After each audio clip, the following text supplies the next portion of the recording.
Radio Television Hong Kong, BBC Radio Drama, Australian Broadcasting Corporation, Audio Arts, LA Theatre Works, Los Angeles, California, Radio New Zealand Drama, Canadian Broadcasting Corporation, CBC Radio Drama, Drama Department, SAFM, South Africa, BBC World Service Drama.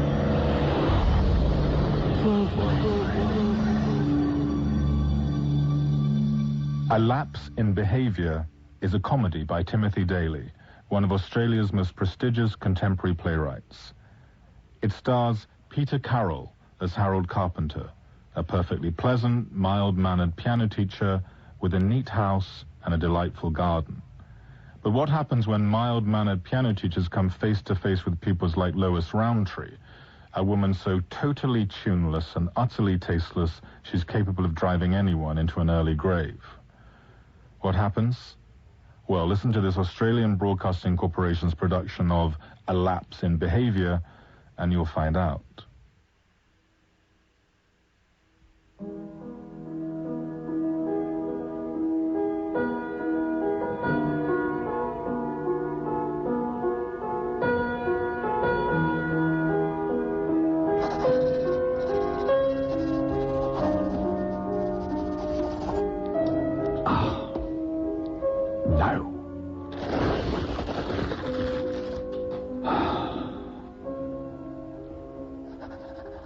The more I ponder the recent events, the more convinced am I that the blame for this entire incident does not lie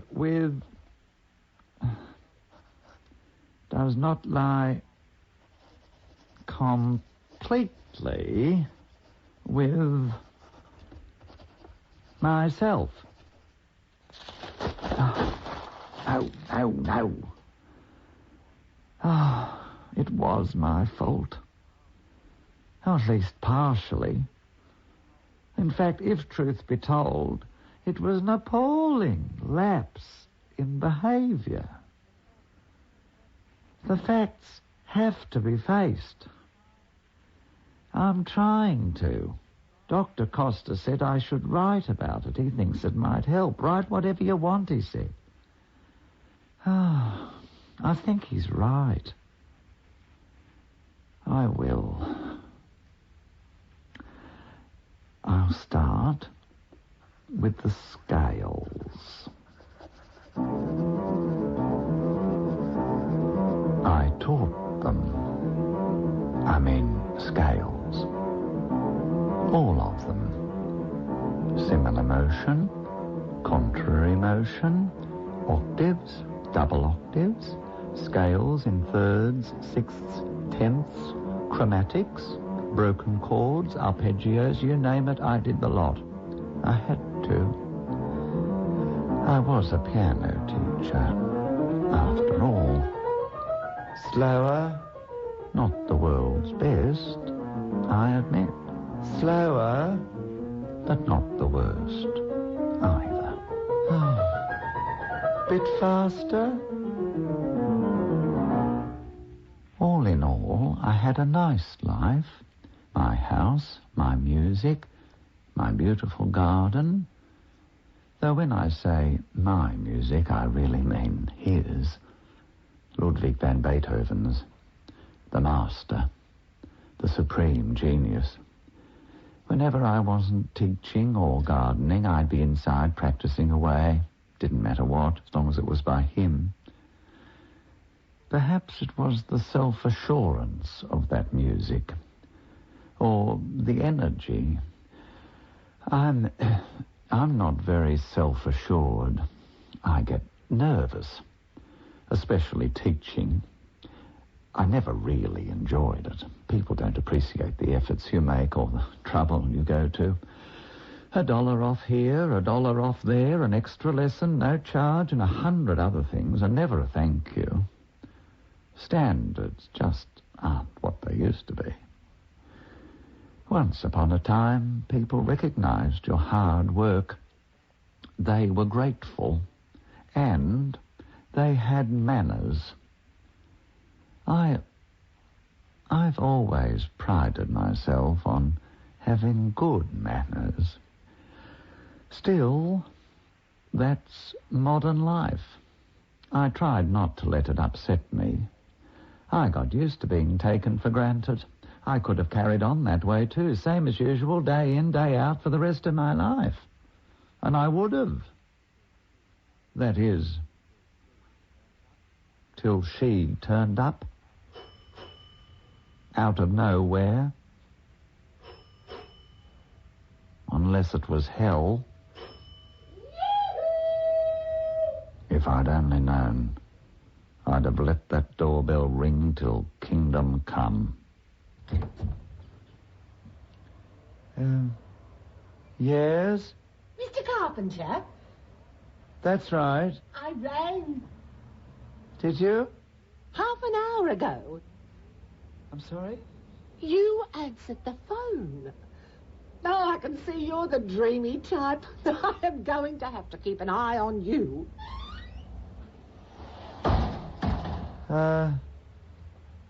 Come in.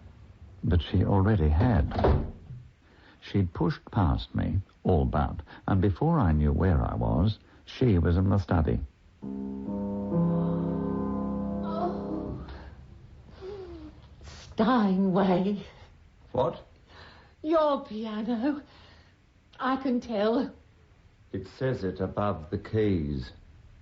I could tell even before I entered the room. There's an aura. I think I'm going to enjoy learning from you, Mr. Carpenter. I'm sorry. Your name again? Well, I gave it to you on the phone. There's a vacancy, Lois Roundtree, Vacancy. in your studio, or atelier, as the French say. Oh, look who's on the mantelpiece. Charles Gounod. It's Ludwig van Beethoven. Looks like Gounod to me. Mind if I pick it up? Well, I'd rather it's you... heavy. Oh, dear. Oh. Was that chip already there? I'd recovered sufficiently by this time to have a good look at her. She was a large woman. Large-ish. Fat, even. There's no other word for it. Bigger than plump. Wider than thick. She was fat. Not that I've anything against fat people. My butcher is. I'm a little plump myself. It's just that, and I could be wrong, but sometimes people who have an occasional weight problem tend to have an equivalent practice problem. Meaning, they don't. Don't? What? I'm sorry? I was practicing my lip reading. I've been thinking of giving classes. Lip reading for hearers. You'll need it if the sound on your TV ever goes, and if it doesn't, well, no harm done, as Winston Churchill once said. You did? I collect quotes. You do? Yes. Why not?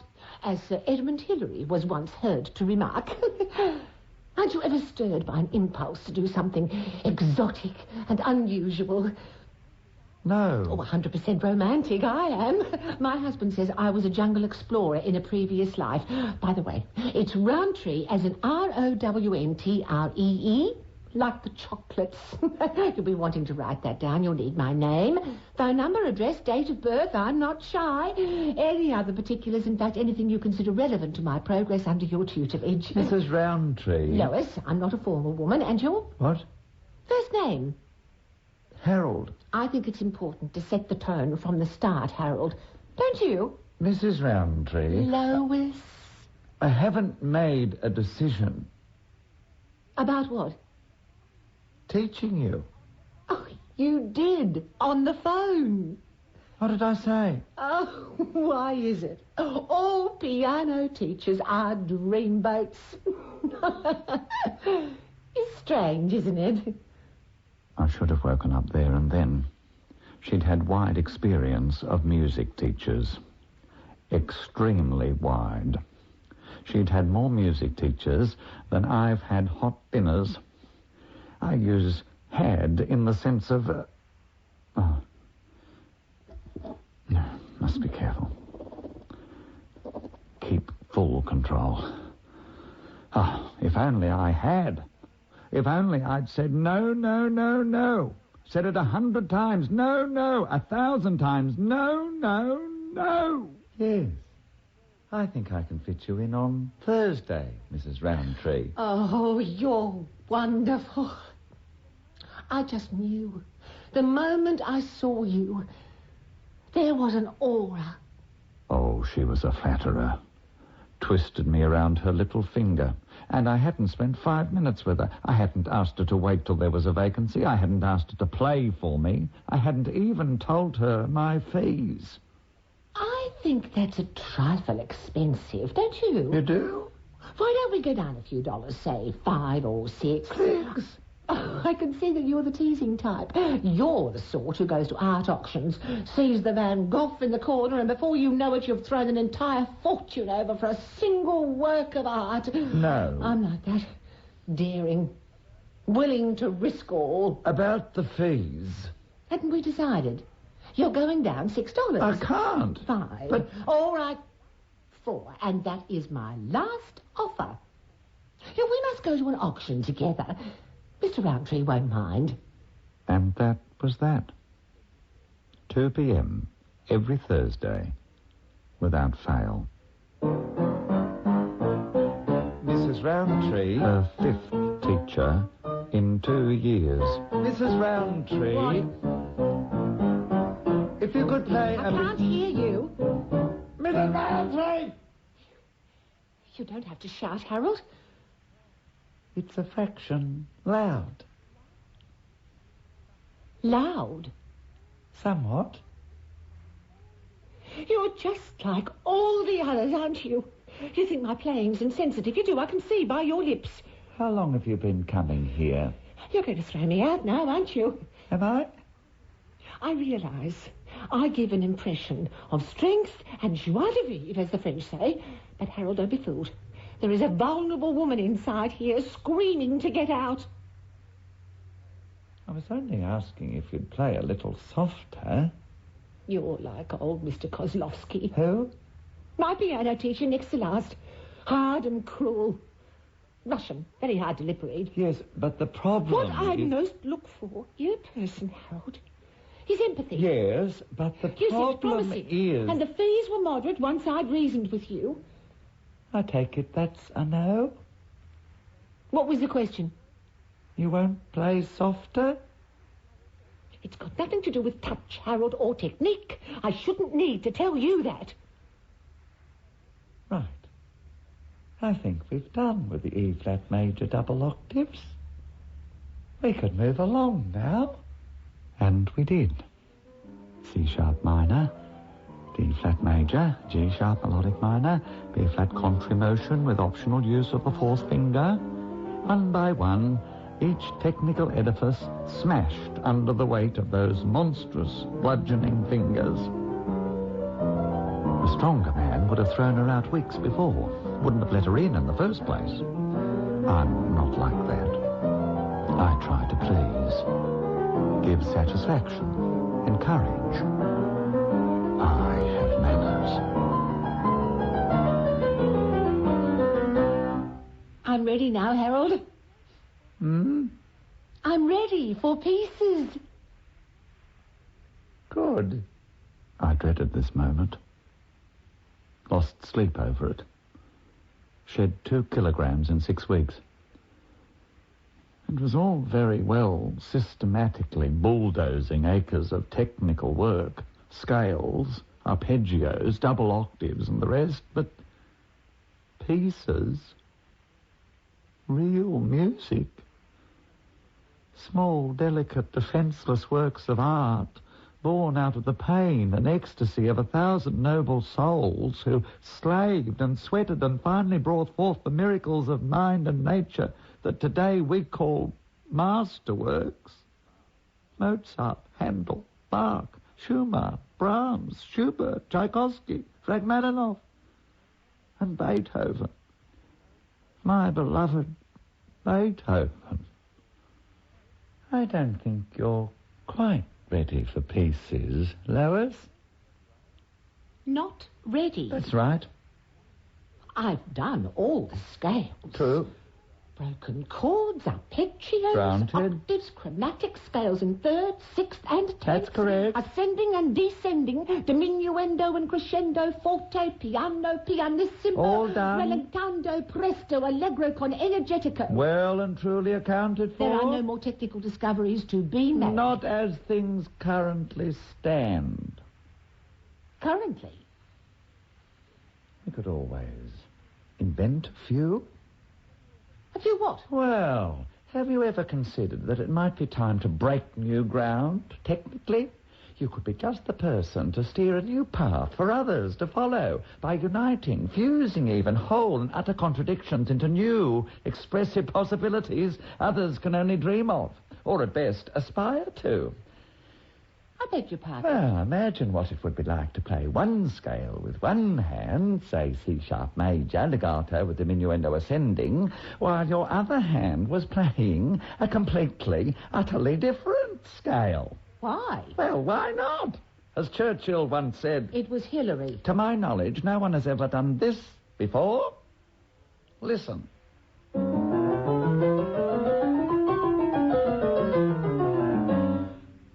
Yes, it does sound different. Or think.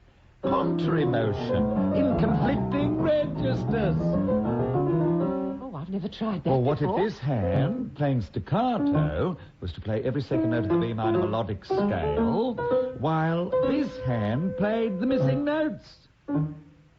Try it.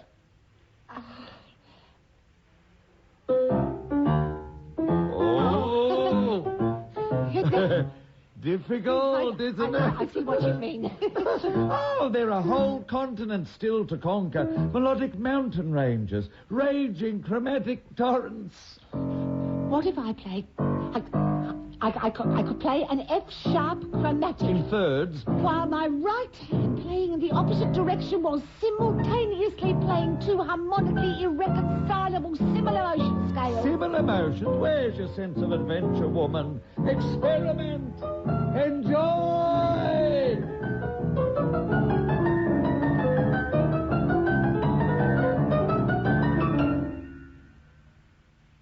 No, What? I don't think so. What's the matter?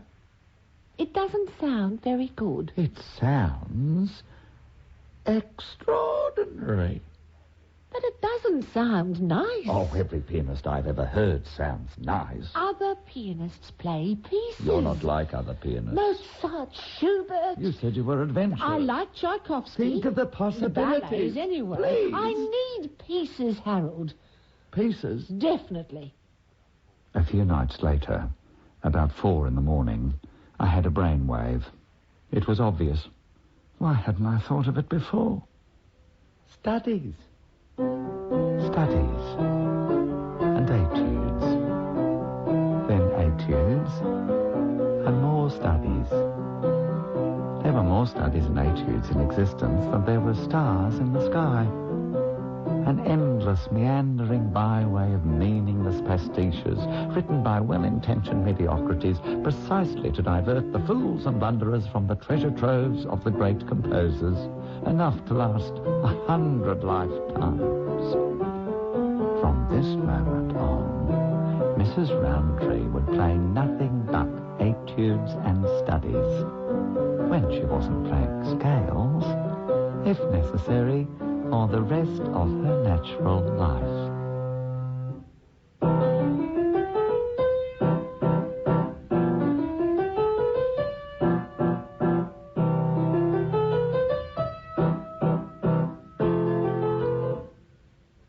the matter? Who is this person again? Krumpholz. Ferdinand Otto Krumpholz. You've learned 4 of his studies. 5. He met Beethoven twice. I don't like him. You don't? No. Well, what about this one?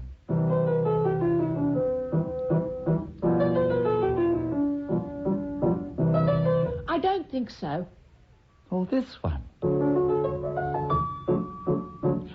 No. It's absolutely beautiful. In its own way. I am sorry, Harold. I can see he's a real favourite of yours, but the man holds no interest for me, and I will not play another note of his music as long as I live. I think it was then.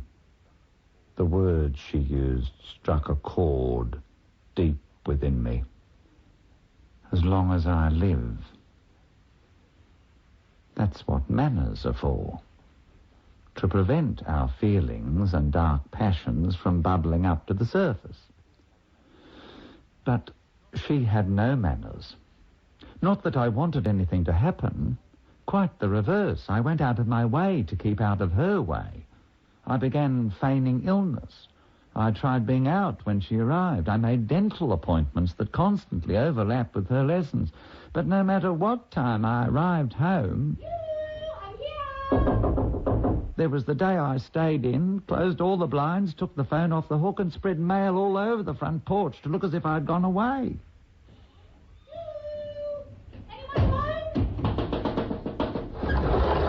Harold, didn't you hear me knocking? We've lost 5 minutes now.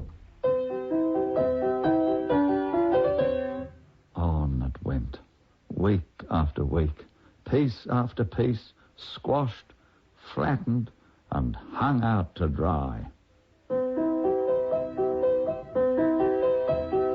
You know, Harold, all my life I've wanted to play beautiful music. And with each passing lesson, I feel myself getting closer and closer to that goal. Thanks to you. You don't look at all well. For a brief moment, there was hope. I don't think I've room for you anymore, Lois. No room? I'm sorry. What about my old time? It's taken. By whom? Someone else. Who? A poor child. Orphan. Terrible tragedy. What about Monday, then? Oh, it's full up. You're not trying to put me off. Of course not. What about Wednesday? Full up too. Friday? Ditto. Thursday? Late night shopping. Sunday? Oh, my one day of rest. And the only time that's physically free at all is a Saturday night. And you've already told me you go out on Saturday night. Not anymore. What?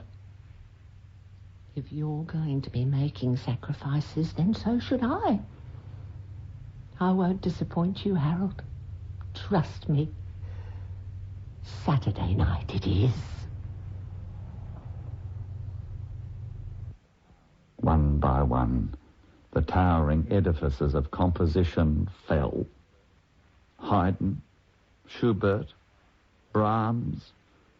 Bach held out a week before complete surrender. Mozart lasted 3 hours. Fauré made no attempt at all. And as for Debussy... But I could have tolerated even this. I could have survived with the help of my tablets and a strict regimen of diet and no other excitement. I could have got through to the end of the year when I think she'd have left anyway.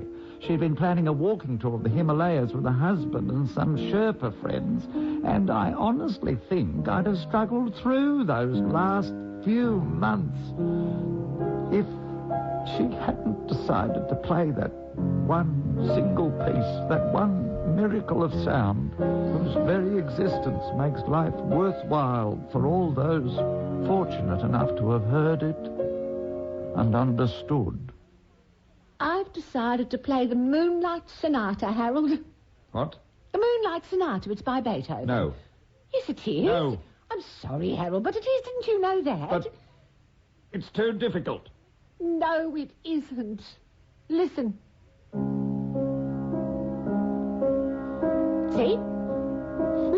Simple when you know how. Oh, whoops. Why not do Opus 49? Well, wonder if that's a printer error. You get them? Or Opus 31. Standards are quite low nowadays, I'm told. There are 3 of those. No, my mistake. Even the Pathetique. I'm quite surprised you don't like this music, Harold. Each to his own, as Field Marshal Montgomery used to say. I've always believed that one of the principal functions of great music is to calm the savage breast, to civilize, to restrain, to impose order where none existed. I'm not a religious man. I can't say I have many more principles than the next person, but I've always felt that if there's one thing, apart from good manners, that prevents us from descending to the level of the apes, that thing is a love of great music, a love nurtured and cherished and passed on from one receptive soul to another. This bit's good too. I never meant to hurt her. Mrs. Roundtree. It wasn't what he called it, you know. Moonlight. Beethoven didn't call it anything. His publisher did, or his nephew, something like that. Found something you didn't know. You are listening to the BBC World Service. This is WNYE, New York. I heard this glorious music. My husband Colin and I were sitting on the shores of Lake Geneva. He's in hardware, has 8 men under him. That's better. I tried to stay calm. We've broken away from the tour, just the 2 of us, sitting on Colin's transistor, watching the full moon rising over the gorgeous lake. Have you seen it? Called Bodensee in German, very big and flat. But she had to stop playing this minute. I read somewhere that Beethoven suffered from 13 different diseases. 13! I couldn't name 13 diseases, could you? Mrs. Roundtree. Oh, maybe I could. Let me think. Something had to be done. Diphtheria, tetanus, Now, whooping cough, before it was too late. Lois. leprosy. I think that's an I illness. looked across the bust of the master sitting on the mantelpiece. Give me an inspiration, Lois. a sign. Would you Very, mind? very glandular. And then- How many's that? I said, would I you saw it. mind? 7, I He think. was staring down at her. Influenza. In No, stone that's cold a virus, fury. not a disease. I swear. We were in complete All those other agreement. ones, he had that lot. I understood. They all did. Protect me, he was saying. Protect me from the fools, the barbarians, and the unmanly. And most of all, from her. Help me. Help me. How many is that? Strike to protect the thing you love and cherish beyond anything else in the whole world. Cancer and brain tumors. Oh, At last, I understood. how could I forget brain tumors? Oh. Oh no. Oh my God, what have I done? Lois? Are you all right? So peaceful. She might have been sleeping. Lois? Can you hear me? Have I hurt you? For the first time in 3 months, not a word. I didn't hit you that hard, did I? Hardly even a twitch of the hands. Don't do this to me, Lois. Look, I've already apologized. Lois, if you're just trying to get attention, dead to the world.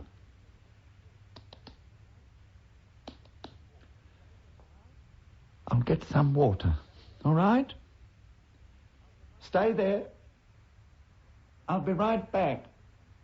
I got up to get some water from the kitchen, then realized I still had the bust in my hand. I looked closer. Beethoven's nose was missing, and his eyes looked bloodshot. Blood! A dark stain was spreading all over the cashmere rug. Oh, my God. Lois? It's quite amazing how much blood the human body contains. Please, wake up. I knew then she wouldn't be playing again in a hurry. Strange, the way single moments of uncontrol can change your whole life. Some moments are like that, final and irreversible. Killing one of your pupils falls into that category. Things would never be the same again. At the very least, I was up for a new cashmere rug. Oh, what have I done? Call an ambulance. Oh, no. The police. Yes, that's right, the police. Oh. But I couldn't dial. I was shaking so much. Keep calm. Calm. So I did what all clear-thinking people do in a crisis. Nice and strong. Please be strong. I could lie. Make out she'd become so intoxicated by the genius of the late master that she'd temporarily lost balance, thereby falling backwards from a forward position, and in doing so, by virtue of her unusual size and dimensions, causing an otherwise stable oak mantelpiece to dislodge its contents onto the floor where the aforesaid deceased lay prone and vulnerable, if you see what I mean, Constable. This was not going to be easy.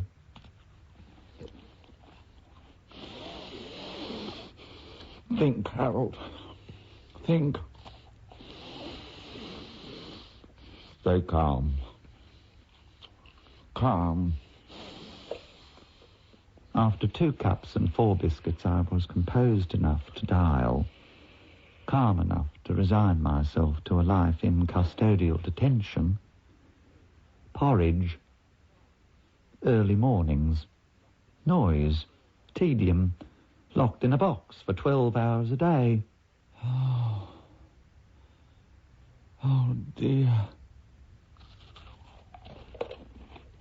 It was then, while finishing my 5th biscuit, with the warm vapours curling around my spectacles till they steamed up the lenses, and the sun streaming into my room, and the mantelpiece, and the fireplace, and the encyclopedias, and the great books of the Western world, and last week's television program, and everything so cosy and comfortable, I thought, how can I lose all this for her?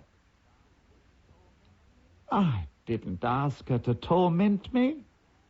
She wouldn't take advice. She never listened. She was loud, boorish, tactless, bad-mannered, insensitive. Her fingering was hopeless. She had no legato. Her staccato was choppy and uneven. Can't you see, Your Honour? She drove me to this. His Honour wasn't going to get the chance.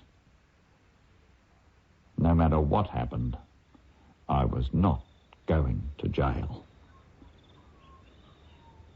But what could I do with her? She couldn't stay there on the floor.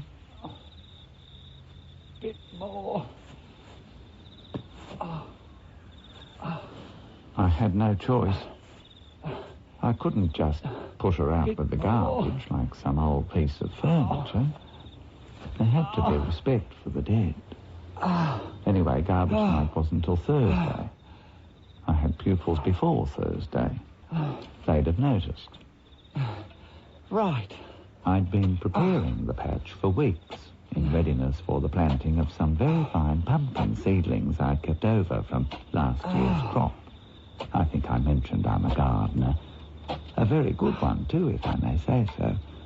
The soil was well prepared, friable, moist, not too clumpy, a rich, dark loam, perfect for pumpkins. I lowered her gently, not the required depth. Not even sure why you need 6 feet. She fitted well enough into 4.5. Could be to guard against erosion. No problem here. Drainage excellent. Mrs. Roundtree could sleep undisturbed for centuries, if need be.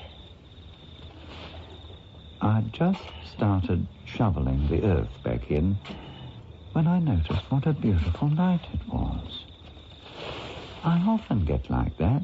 I'm concentrating on something and then notice a beautiful sunset or puffy white clouds or a bird building its nest. And that night was beautiful. A full moon, round and bright, just above the rooftops. Absolutely glorious.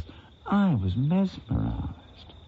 I must have stood there for a good 2-3 minutes, leaning on my shovel, taking it all in, when I heard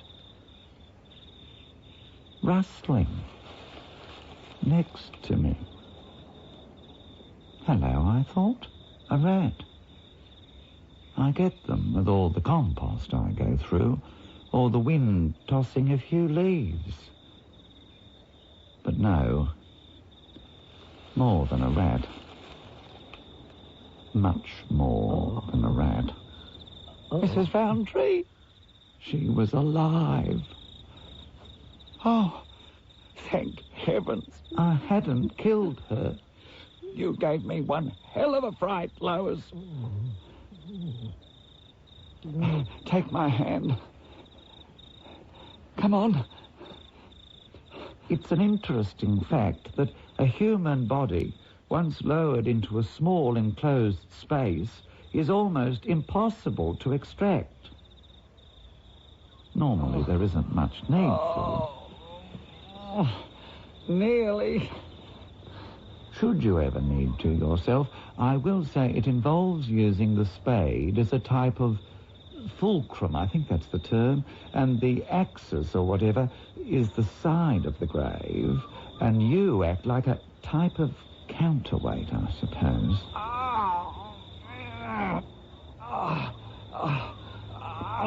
Nearly.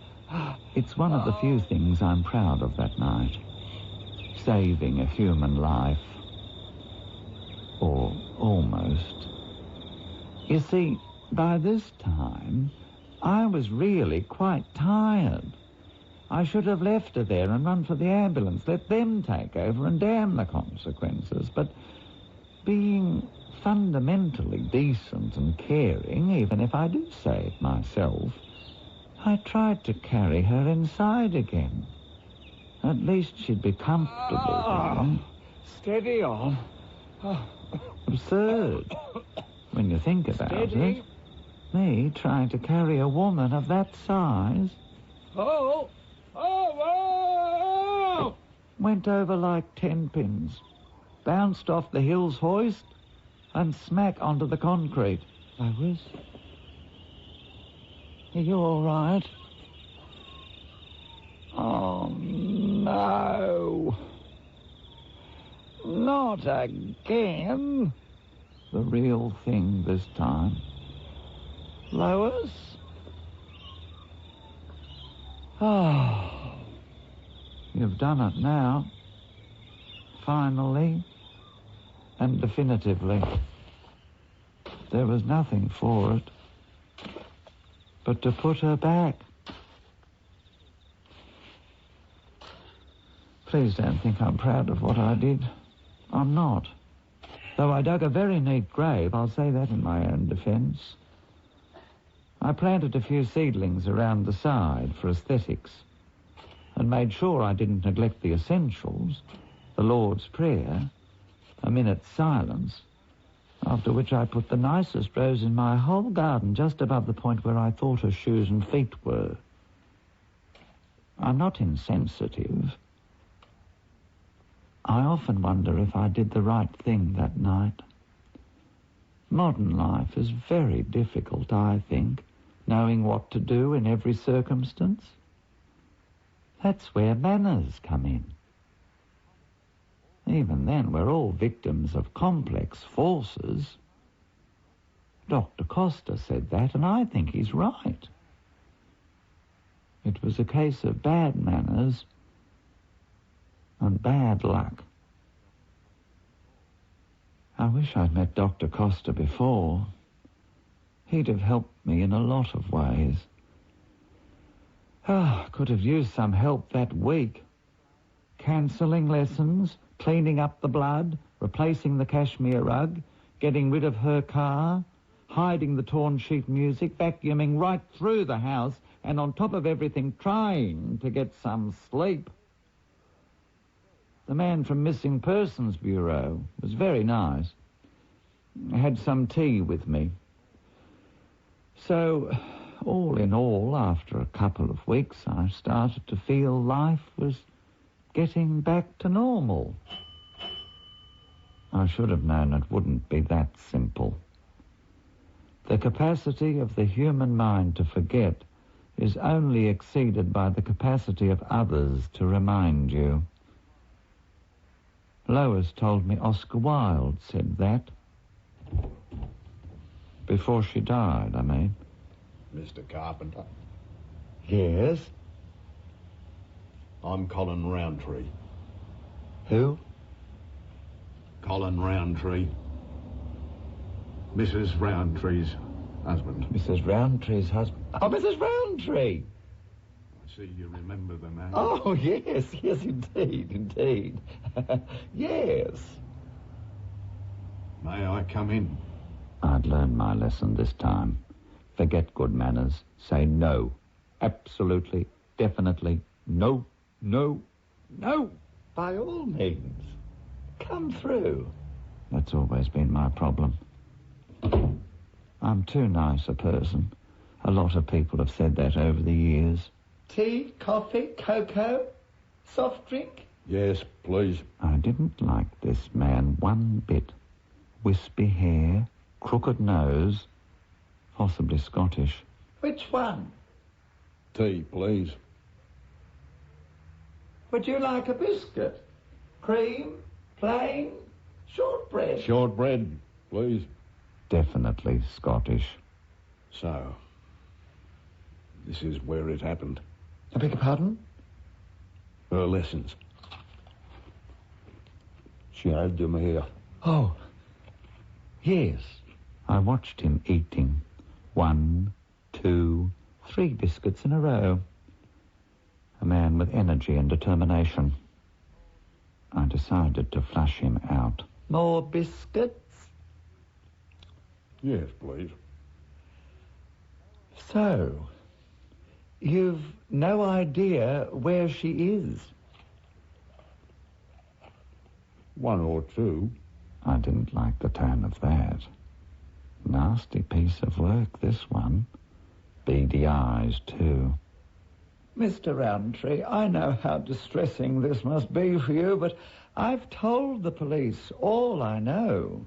She left here after her lesson, happy as ever, and drove off I don't know where. They found her car several kilometres from here, and that's where the trail ends. Apparently. They never found the music, though, did they? Music? The piano music. I thought maybe she left it here. Or she took it with her. Why wouldn't she take her with her? Depends where she went. And where was that? What could I say?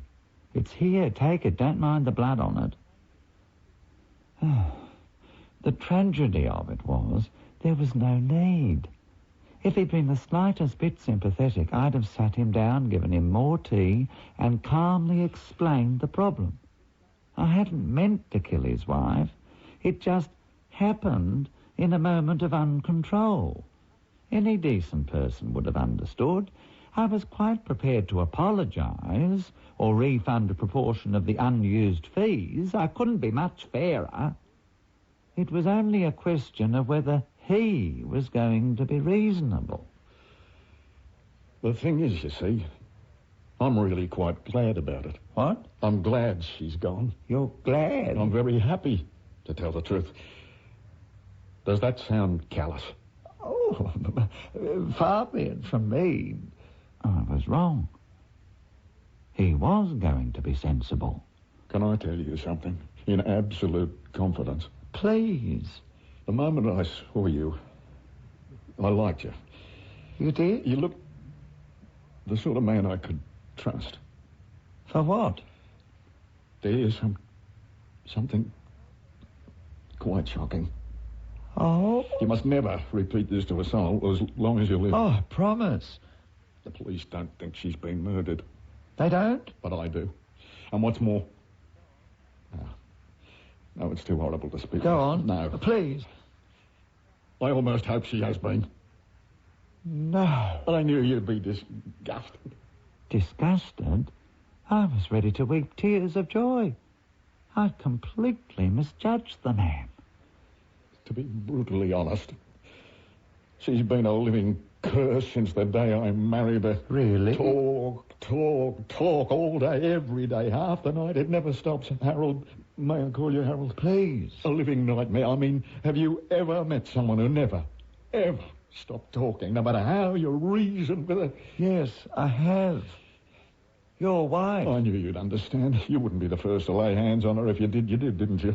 I'm sorry? Lay hands on her. Don't misunderstand. I'm not blaming you. They all have. Robinson constantly swore at her. Kaminsky hit her with a music stand. 3 stitches. Mrs. Peters fainted. Madame Levine ran screaming from the room. Need I go on? Oh, you poor man. The things I could tell you. You poor man. The number of times I've wanted to do violence.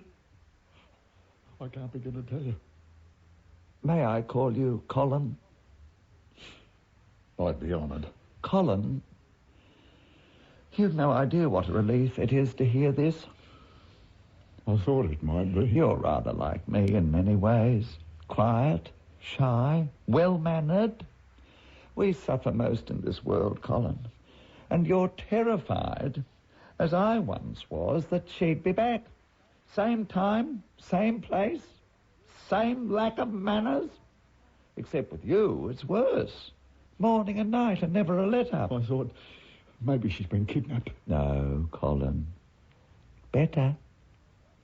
I speak in terms of you rather than the unfortunate victim. Victim? Let me assure you, she will never return to plague us both. She won't? Never. Because at this very moment, she sleeps soundly and peacefully at the bottom of my garden. She's sleeping on the garden? No. In the garden. You mean? Next to the potatoes. I couldn't waste the spot. The soil's magnificent, due in no small measure to your wife, if the truth be told. I don't follow. Come and see for yourself. I was euphoric. I'd finally found someone I could unburden myself to. Oh, the strain of having to watch what I said, looking over my shoulder, keeping a constant check on myself. I wasn't brought up to lie. And the lies I told from the moment I met her. But no more. No more. I was free. Free at last. Here we are. It's a rose bush. Respect for the dead.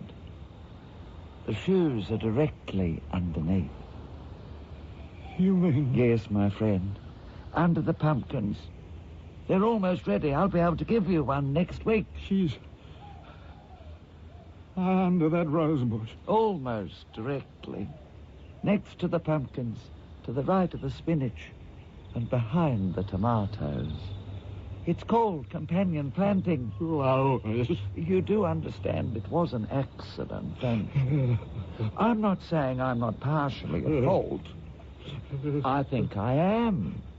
It was an appalling breach in behaviour on both our parts. No. Oh. What are you doing? No. What are you doing? You'll disturb the body. The pumpkins aren't ready yet. What are you doing? That's my wife down there. My wife. Oh, no need to be emotional about it. Oh, I'm sorry. Forgive me. Forgive me, my darling. Colin! What are you doing? Murderer. Murderer. Forgive me. Oh. Colin! Oh, Colin! Get a hold of yourself! Colin! I've never been a very good judge of people. I trust them, and then find they let you down. People are strange. I've often felt that. Colin went very odd that afternoon. He started blowing whistles and shouting at the top of his voice. And there were policemen running everywhere. And I heard back everything I said on tape. And not content with that breach of privacy, he goes and hits me square on the face. Not once, but twice. He'd completely lost control of himself. Couldn't have been very proud of what he did that day. But then, nor was I. It's not right to take a human life, even accidentally. Even if they had no manners to begin with, and they weren't paying the full fees. Still, there's a bright side to everything. The chaplain bought me a new bust of the master on condition that I teach him the organ. And a few prisoners heard me playing and asked for lessons. I was quite touched. And talk about diligence, they're quite simply the best students I've ever had. They really and truly appreciate what you do for them. Especially Kowalski. He's Polish. Works very hard. He murdered his whole family while they watched divine service. Now, as I said, I'm not religious, but that's very sick. And I told him so. He understood. He knew it was a lapse in behaviour. But to be completely honest, I think Kowalski's slightly mad. Still, mine not to reason. And the fact is, for all his faults, poor Kowalski has much better manners than that woman ever had. He plays better, too.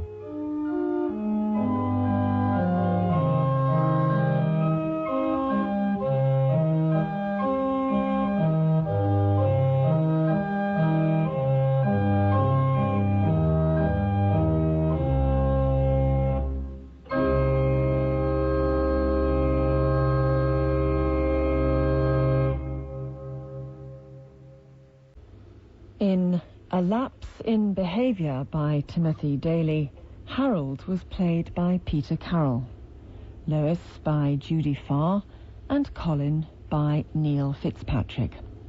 The producer for the Australian Broadcasting Corporation was David Chandler. World. Radio Television Hong Kong. BBC Radio Drama. Australian Broadcasting Corporation, Audio Art. LA Theatre Works, Los Angeles, California. Radio New Zealand Drama. Canadian Broadcasting Corporation, CBC Radio Drama. Drama Department, SAFM, South Africa. BBC World Service Drama.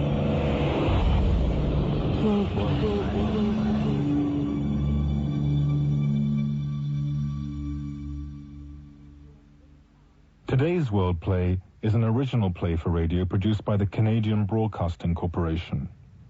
Morning Dove explores a very sensitive and controversial issue, euthanasia. It's based in part on the high-profile case of a Canadian farmer, Robert Latimer, who was charged with murder when he ended the life of his severely disabled daughter. The court scenes in the play were taken directly from the Latimer trial. The public outcry in support of Robert Latimer outraged many disabled people. They too are given a voice in Morning Dove, in the person of Keith, who has Down syndrome. Morning Dove was written by Emile Scher and stars R.H. Thompson as Doug Ramsey.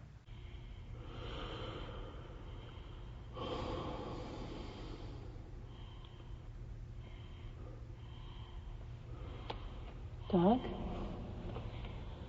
Doug. Come to bed.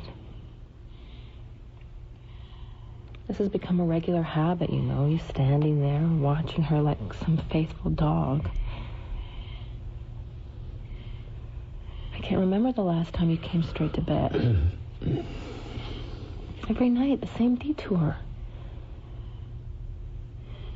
Standing there isn't going to change a thing.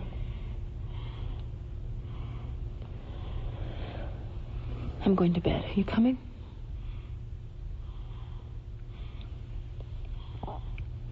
Good night.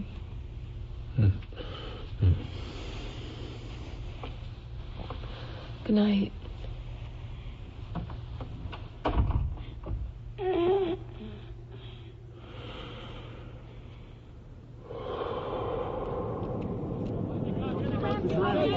Mr. Ramsey, how will you plead? Did you talk it over with your wife? Was it a question of mercy? Mercy. Mercy. Mercy? Mercy.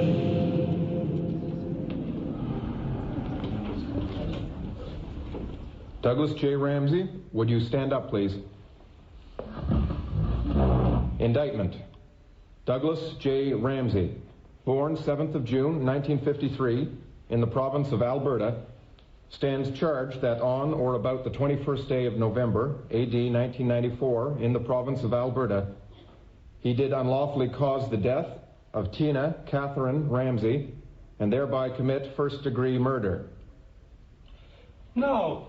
I didn't do it! Not Dougie! No! No! Not Tina! Never! Never! Sit down, or you will be escorted out of this courtroom. Continue. He did unlawfully cause the death of Tina Catherine Ramsey and thereby commit first-degree murder contrary to Section 235, Paragraph 1 of the Criminal Code. Douglas J. Ramsey, do you understand this charge that has been read to you, sir? Yes. How do you plead? Not guilty.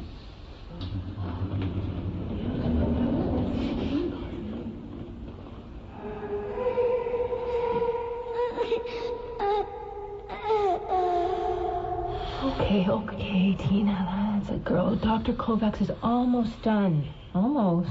That's a girl. Now, her left hip has a nice range.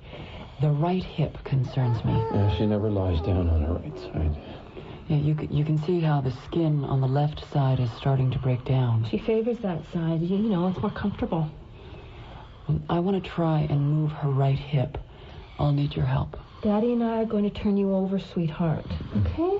That's a girl. Okay, on the count of 3. 1, 2, 3. Okay, that's a girl. That's okay. Her right hip has no range. It's too painful. Yes.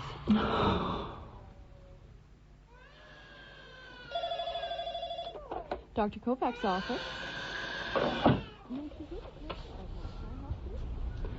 Tina is going to need another operation. I remember what you did to her back. All those rods and wires. I don't want you drilling any more holes in my baby. I understand that, Mrs. Ramsey. But you've seen what Tina's hip is doing to her, the pain it's causing. What about drugs, instead? I don't think so. We would have to use fairly powerful drugs. If they're taken with the medication she's using to control her seizures, there could be some serious side effects. It could be even harder for her to swallow. Food could end up in her lungs. She could get very sick. No more. No more. Tina's in too much pain to do nothing. Her hip is too far gone. And what does that mean? Too far gone? We have to do what we call a salvage procedure. Salvage? Try and picture the ball at the top of Tina's thigh bone and the hip socket it fits into. There's something called articular cartilage, a tissue which allows this ball and socket to move freely.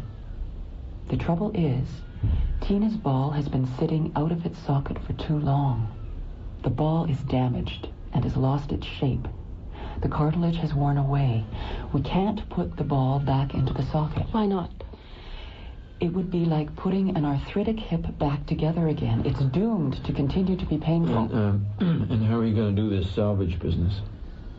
In simple terms, I have to take away the damaged part and cover the end of the bone with muscles and hope... What do you mean, take away?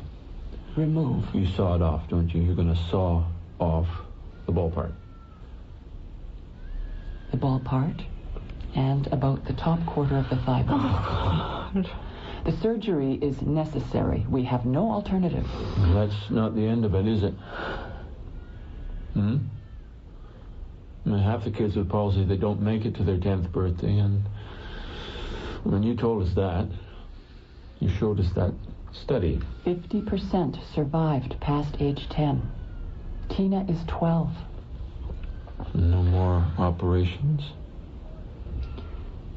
The chances of Tina's other hip dislocating is a real possibility. And because of her weight loss, I expect there may have to be more intervention. Intervention? A feeding tube or another method of giving her nutrition that would bypass the mouth and swallowing mechanism. But let's not jump too far ahead. We have to schedule Tina's hip surgery. The sooner, the better. I have an opening in 3 weeks. Let's do it then.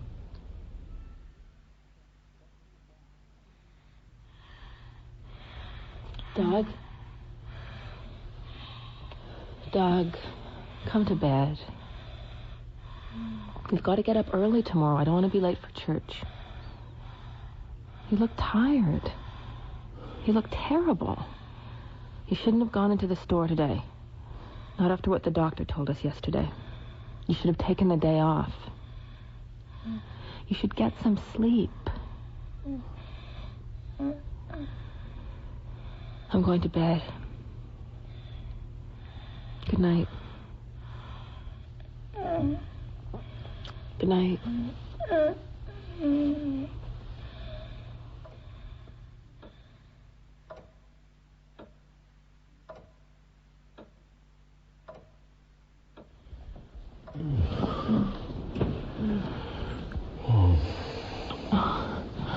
I didn't think you were ever coming to bed. What time is it? What's the color of pain? What? Pain. You think it has a color? What are you talking about? Today at the store, Keith comes up to me. He's all upset, you know. A customer had come up to him and said he needed some paint for his pain. And what color would Keith suggest? A window pane. Yeah. Well, you know how Keith can scramble the words. Like when he carved Tina the mourning dove. To wake her up in the morning. What did you tell him about the color of pain? I told him what the customer meant, but I've been thinking about it ever since. If Tina's pain had a color, what color do you think it would be? Red pain? Blue pain? What does it matter? Pain is pain. What color might make things easier? For who?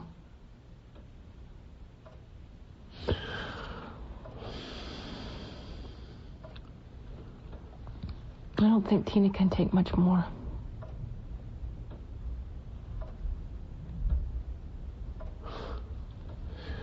Today I picked up a 40-pound bag of gravel, and you know what went through my mind? This bag of gravel weighs more than my daughter. Some nights I wish she would just go to sleep and not wake up.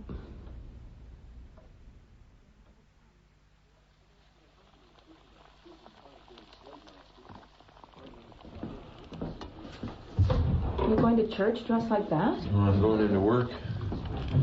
Can it wait? Oh, I asked Gwen to look after Tina till I got back. I thought we should both be there. Make our prayers twice as loud. We'll take a rain check.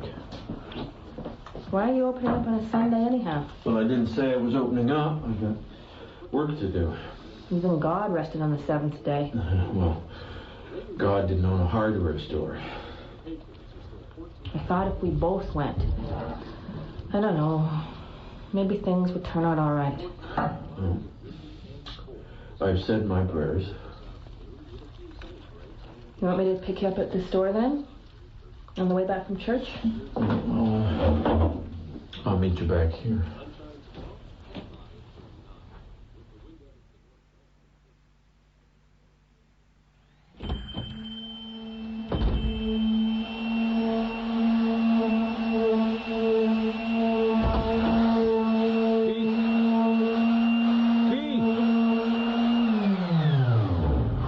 I didn't hear you come in. Well, how could you with that thing going a mile a minute? What are you doing here on Sunday morning? This is... the store's closed. You should be home. I want to finish this for Tina. My sander wasn't working. I let myself in. Is that okay? I wasn't expecting you. It's a birdhouse. See? How long do you plan on being here? I have to finish sanding the roof. Well, I got some work to do. You think she'll like it? Yeah. Oh, yeah, I'm sure she will. You'll have to put it near her window so she can look out and watch the birds. Okay, well, I'll be out front if you need me. You think they'll like it? What? The birds. You think they'll like the house? Oh, for sure, yeah. I have to get some work done. For sure.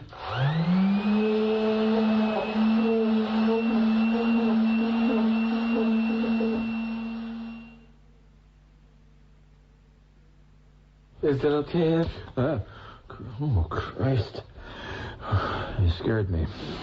I didn't want to bother you. You looked real busy.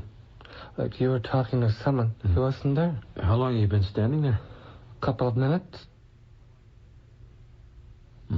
Is it okay if I take a couple of sheets of sandpaper? Oh, sure, help yourself to whatever you need. What's the hose for? What do you mean? What's it for? I was just asking. Well, what does someone use a hose for? For watering? Well, that's what it's for. It's for watering.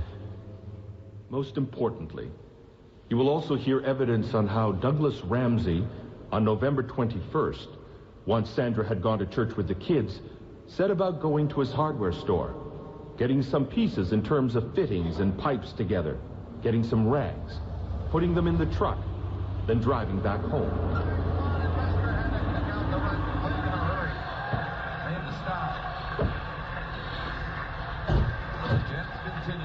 Grant?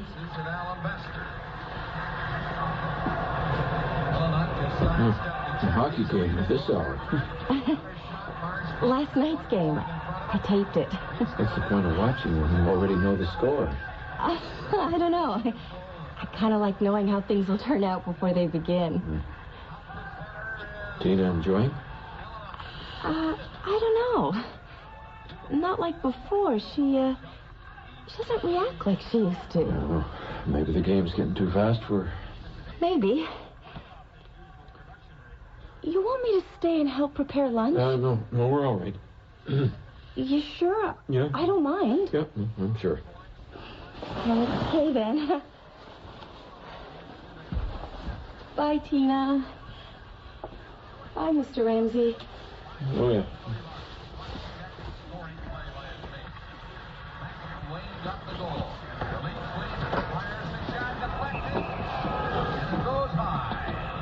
Only 6 seconds left for the Winnipeg penalty. Winnipeg's penalty killing strategy is... Mr. Ramsey? Carrier in the offensive zone. Mr. Ramsey? The Leafs will be unable to make 3 or 4 passes. Mr. Ramsey? Oh, I didn't, I forgot my tape.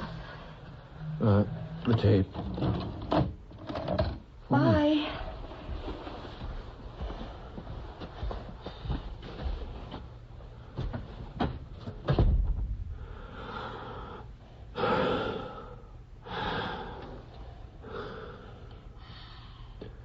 Tina, sweetheart, it's time to go.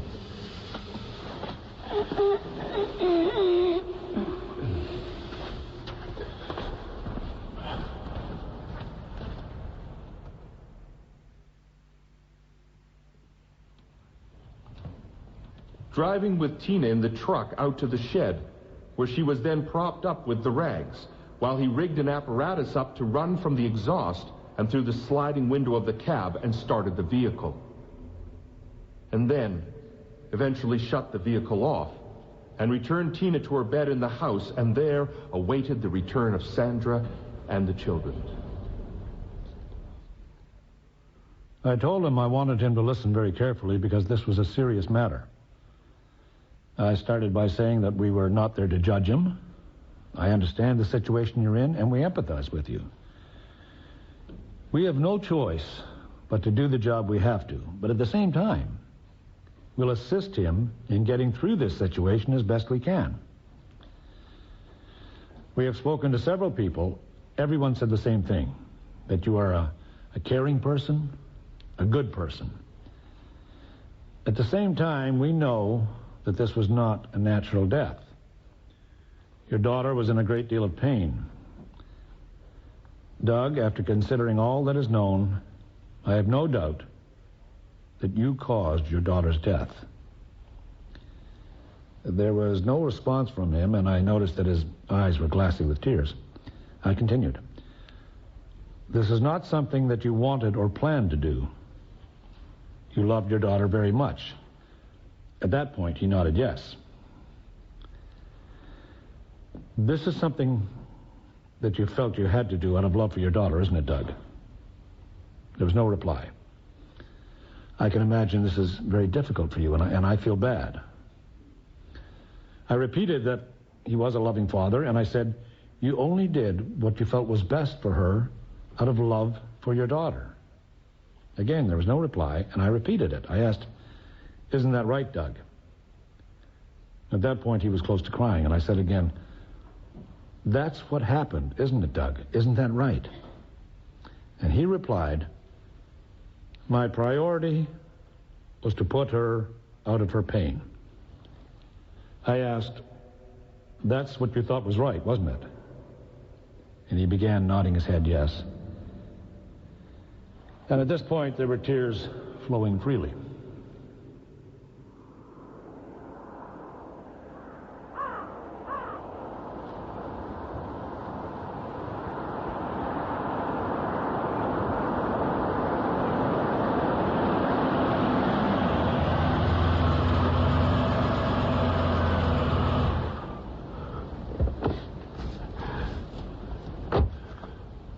How is church? We'll have to wait and see. What does that mean? Why aren't you wearing your jacket? I didn't notice. You step out and figure it was still summer? No. I didn't give it much thought. Where's Tina? Sleeping. At this time of day? What time is it? 1:30. When did she fall asleep? Oh, about an hour ago. Is she okay? What do you mean? How was she when she fell asleep? Peaceful. Well, I hate to disturb the peace, but I gotta wake her up. Now? She's gotta eat. I'm not hungry. Are you okay?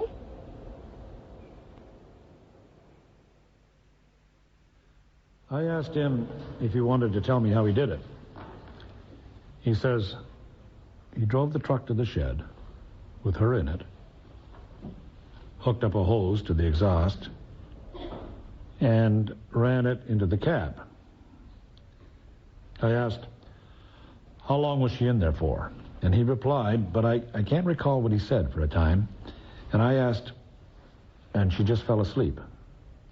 He said, yes, she just fell asleep. And then he added, if she had started to cry, I would have taken her out of there. And then, again, he himself began to cry. I said, Doug, you have told us briefly what happened. I would like you to start at the very beginning and go through exactly what took place. Go slow. I'll put it to paper. He started.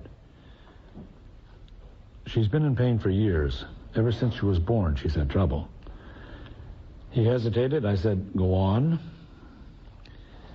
She had an operation a year ago in August to straighten her back. And put rods in. Prior to that, the hip was dislocated intermittent, so they operated on her back. They knew that there would be one on her hip, but the hip was secondary. It didn't seem that serious. Then since May or June, almost full time, dislocated, and each time he moved her, there was pain. So the operation for the hip was planned for this time of year, and it was more complicated than what we'd expected, so we couldn't see another operation. She'd be confined to a cast for, I don't know what the time was, so I felt the best thing for her was that she'd be put out of her pain.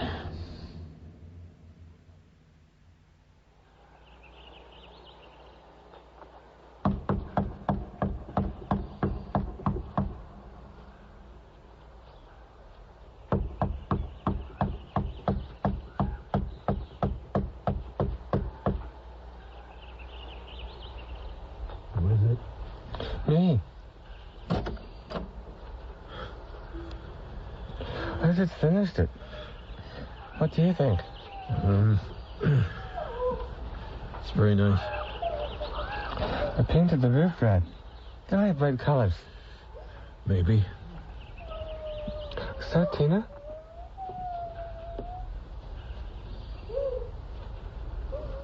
No. Can I show it to her? What? The birdhouse. Can I show it to Tina? When? I'll show it to her. Then you can put it up near her window. No. You don't like it? Not now. I can make another one. Now is not a good time. When's a good time? You leave it here for now. Tina won't see it down there. Leave it here. Please.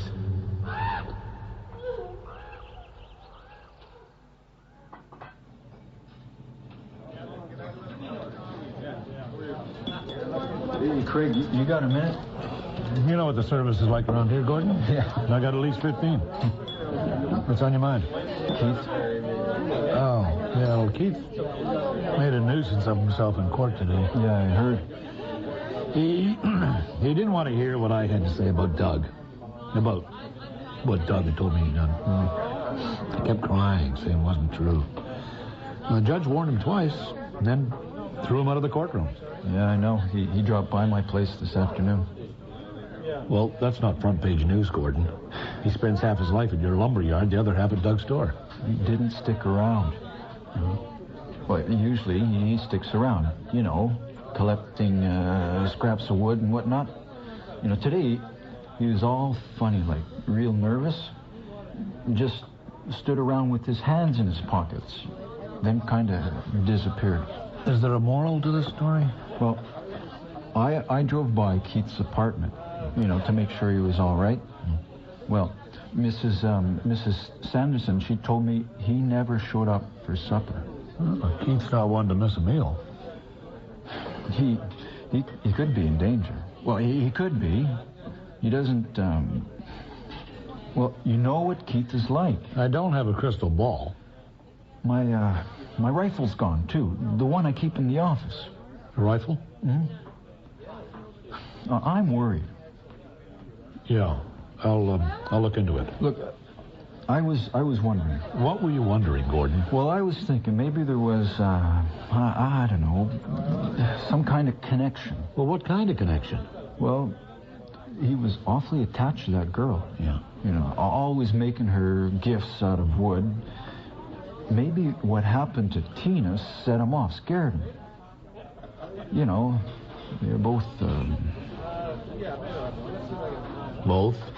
Well, they're both different. Yeah.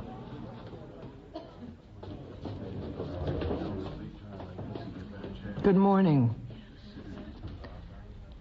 It is your job to decide the facts from the evidence you have heard, and then to apply the law to those facts.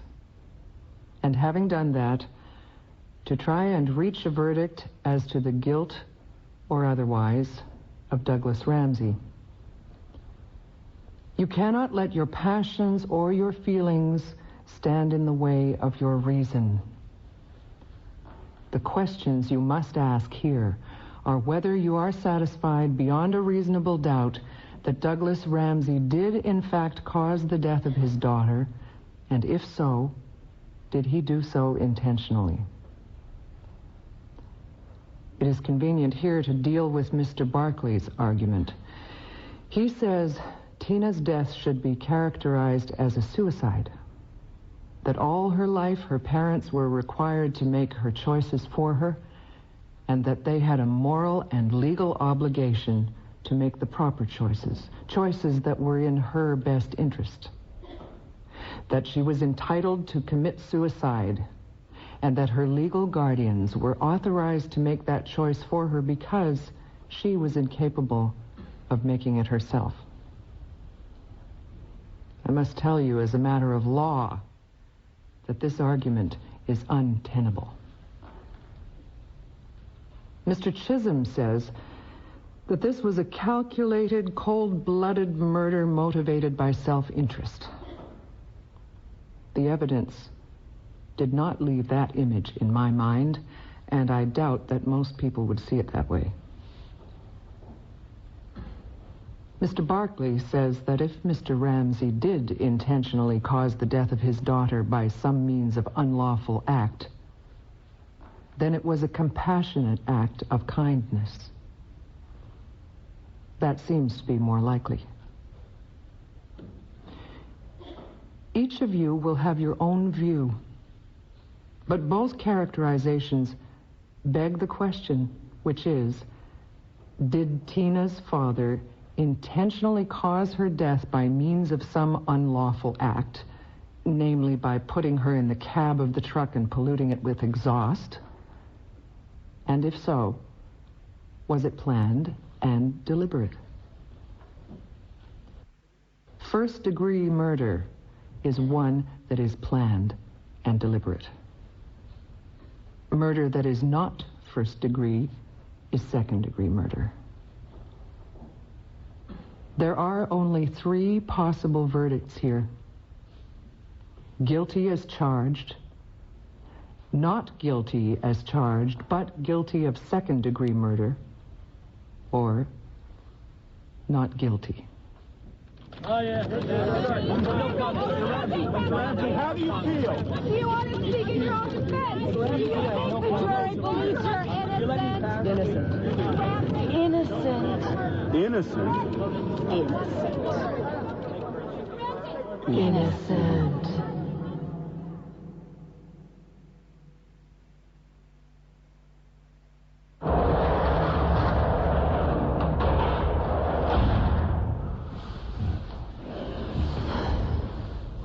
What do you think's going to happen? I don't know.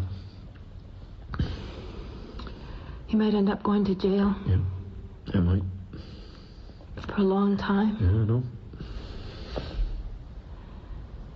Jail is for criminals. You are listening to the BBC World Service.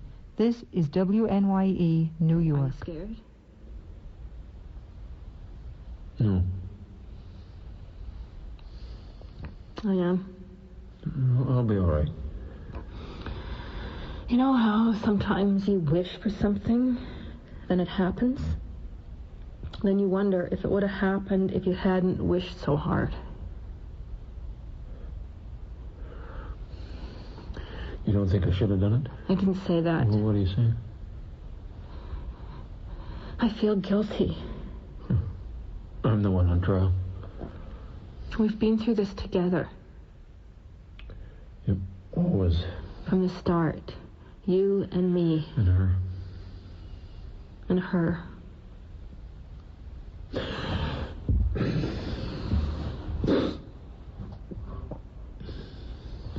I miss her. It's been hard. What would you have done? I don't know. What was I supposed to do? You did what was best for her. Yeah, that's right. No one understands. No, they don't. Oh, sometimes I don't. They don't know what it's like. I don't understand. Not always. Sometimes I don't understand any of this. Do you? Not always. Not yet. Green. Green? The color of pain. They found him, you know, Keith. Sitting on top of the fire tower. He won't budge. Yeah. It's a green color. The pain. It's an old green. Her pain doesn't have a color anymore. Oh, I'm talking about me. She loves you still.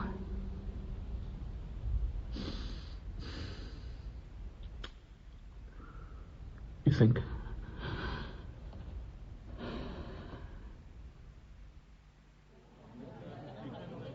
Vultures. Who?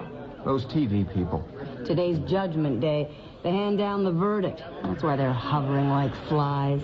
Yeah, they've been swarming all week, trying to make something out of nothing. Oh, come on now, Tina. Wasn't nothing. Now, did I say that? That's not what I said. Yes, it is. That's not what I meant. Well, what did you mean? Yeah, the press people. They love this kind of thing, this circus. They never knew Tina. And they don't know Doug. That's... They'd know he wouldn't. They'd know he wasn't guilty. Well, he admitted he was. Told Craig Pierce right to his face. Yeah, just because he did it doesn't mean he's guilty. Then what does guilty mean? Look, I don't know the law. I know Doug. He did the right thing. He did what was best. Best for who? Now, whose side are you on? He's playing devil's advocate. Oh, yeah, the devil doesn't need an advocate. He's got those press people working for him full time. They're just doing their job. And if they'd stayed away, this whole thing would have blown over real quick. They turned this town into a coast-to-coast courtroom. The whole country's one big jury. I have to expect to see Keith on television any day now. I'm surprised they haven't done a story about him yet. No. Keith isn't news. Keith's slow. He's been up on that tower all week like some frightened bird. That's news. What's he afraid of? Maybe he wants to set a record or something. Look, don't waste your time trying to understand Keith. Keith is Keith. Doug's the one on trial. He's the one who's innocent. There's no one understands that. No one cares. Used to feed Tina by hand, like a baby. How does a devoted father turn around and do what he did? Since when does being a loving father make you a criminal? People do funny things because of love. What's justice done? Justice. Justice. Justice. Justice.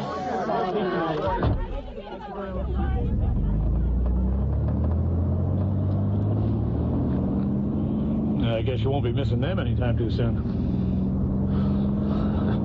No. I guess they're just doing their job.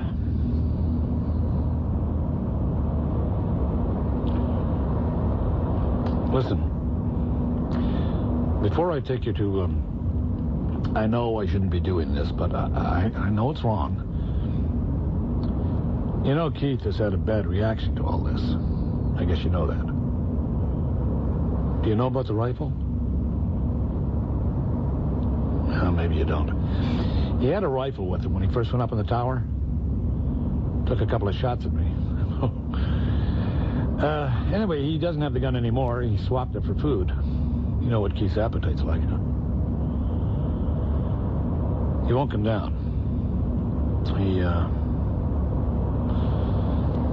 Well, I was thinking you should have a talk with him. You're the only one. Maybe now that the trial is over, he'll listen to you. Now, you get along real well. What do you think? I can't force you or anything. I mean, I shouldn't even be, I thought it's something you'd want to do. Do you?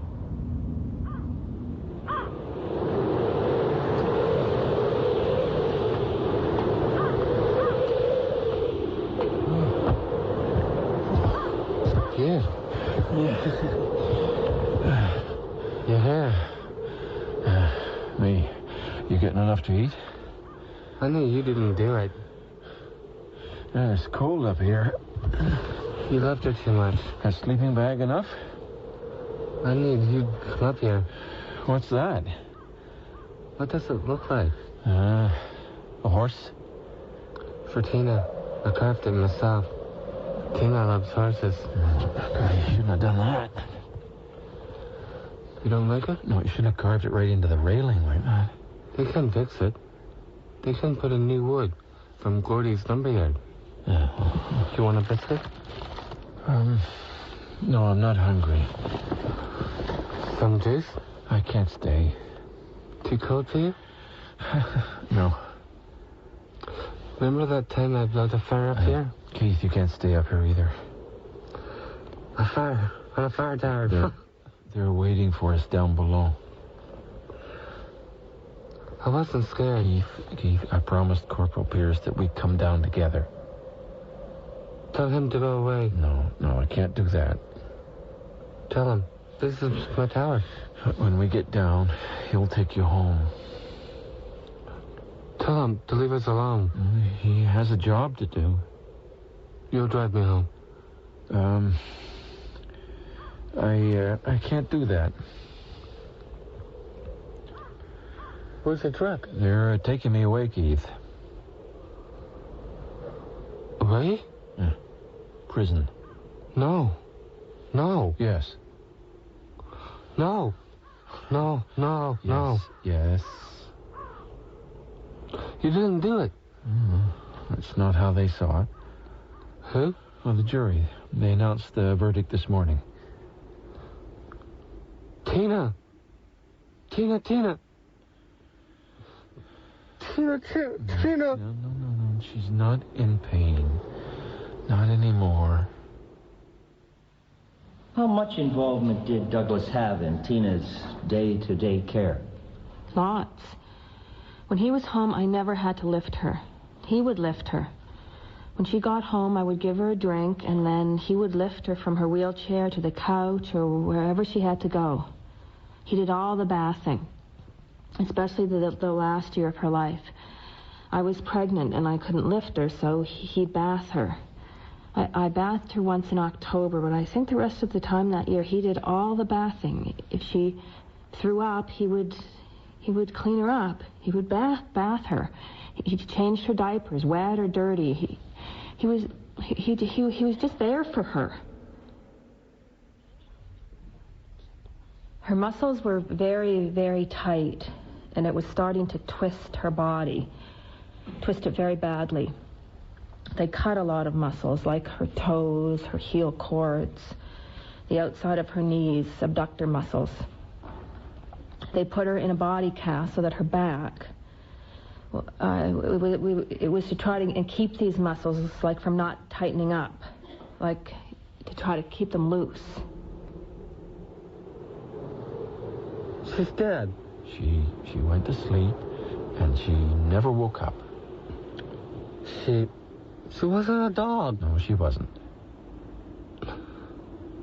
She was your daughter. And she still is. She was my friend. I know. You cured her like she was a dog. It's what you do to dogs. You put them to sleep. It is not open season on the disabled. She died peacefully. How do you know? How do you know how she was feeling?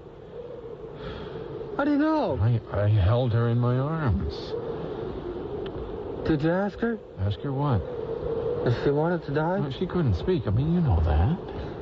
She could laugh. She liked to watch bonfires. She liked to see things that moved. Like, if we were in the car and the windshield wipers were going, that would make her laugh when she was well. Like when she was younger. She left when I gave her the morning dove. Remember?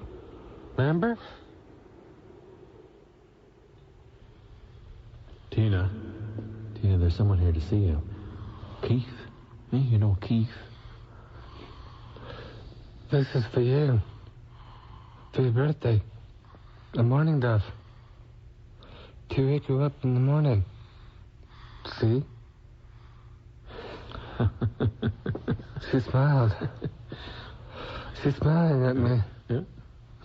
If you move the dove up and down, you can pretend it's flying. See? She's laughing.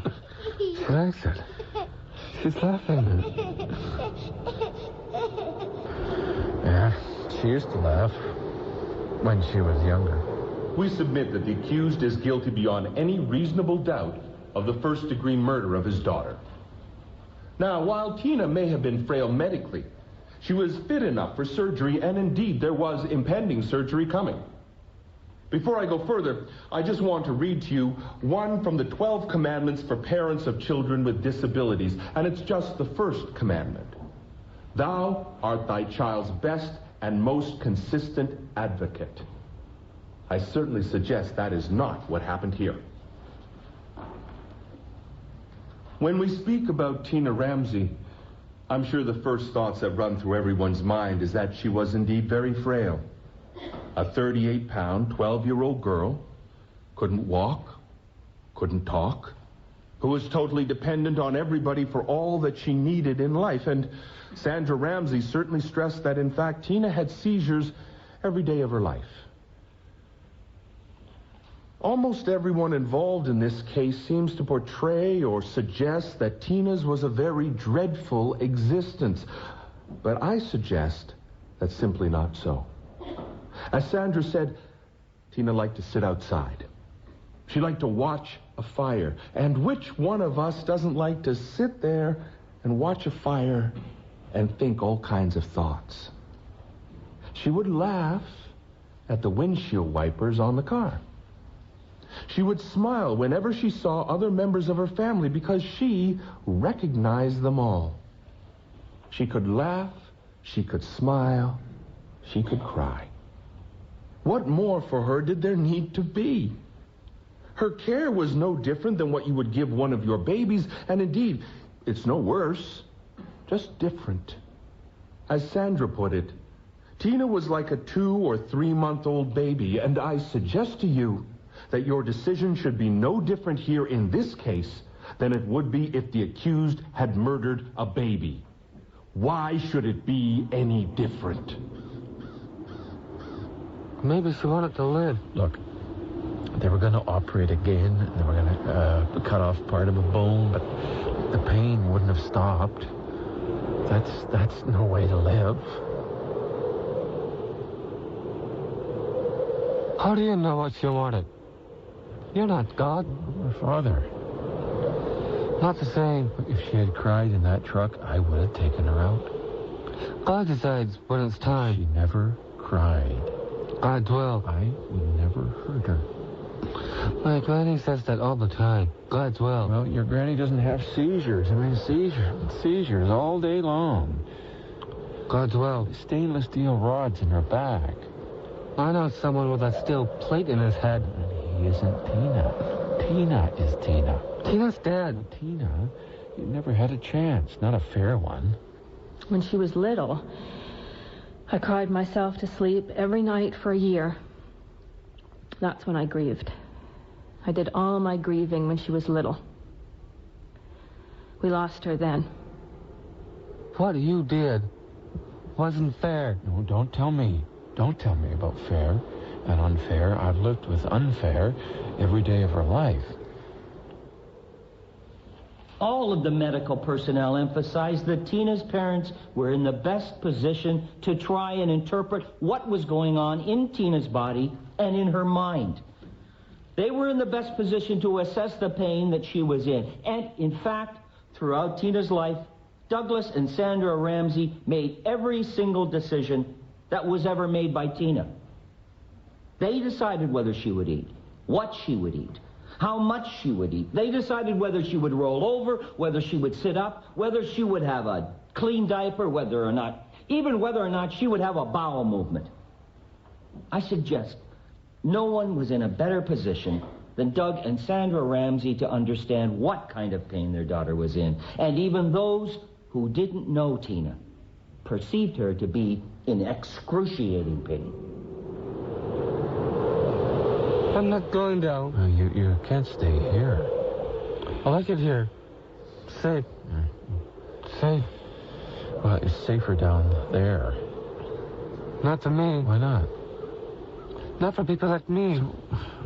What are you afraid of? What are you afraid of? You. Me?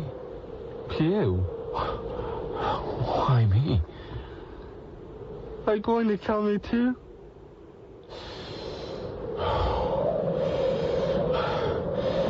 What? Okay, you kill Tina? I would never hurt you. You killed Tina. We're the same. No, you're not the same. Same. No. Same. No, not true. Same because we're different. No, Tina had severe cerebral palsy. I've got down. No, you can't compare. It's too different. You don't understand. You don't understand. Tina was my daughter, and you're my friend. A freak? No, you're not a freak. Some people say so. A freak of nature, like Tina. No, you're not Tina. You killed her because she was different. No, because of the pain. Pain made her different. If she had no pain, she wouldn't be different. You wouldn't have killed her. She was suffering. You don't kill something because it's different. No.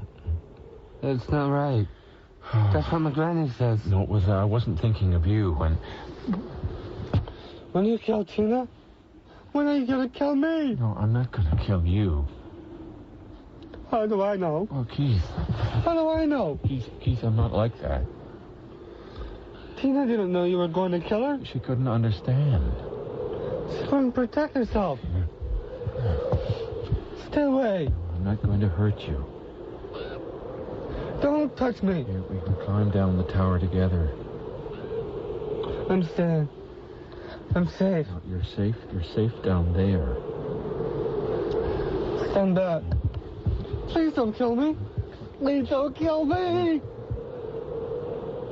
I urge you, when you look at this case, to look at it and say, what is the right thing to do in this case?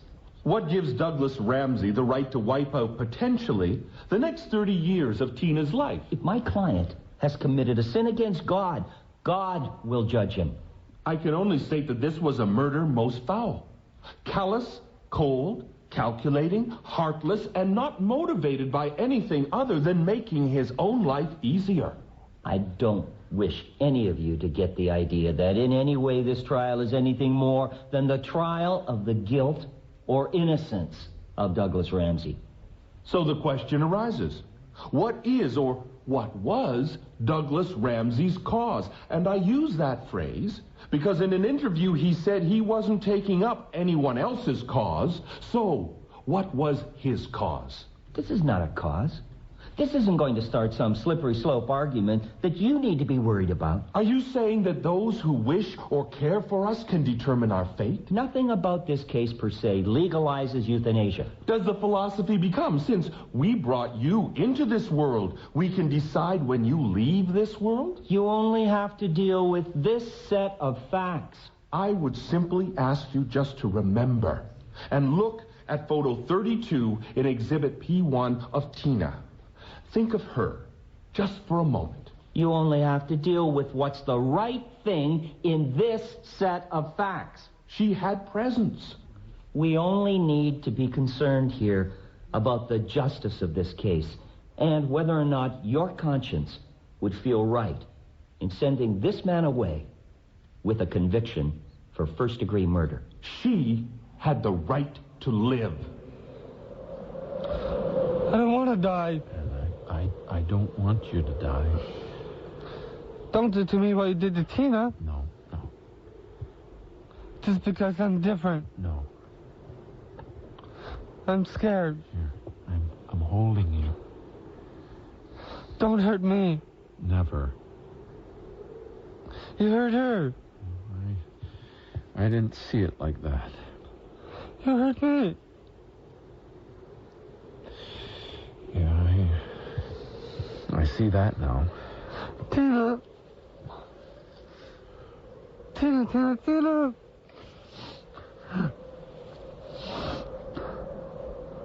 Why are you crying? There is no joy in this for anyone. I know you believe you did the right thing, and many people will agree with it. However, the criminal law is unremitting when it comes to the taking of human life for whatever reason.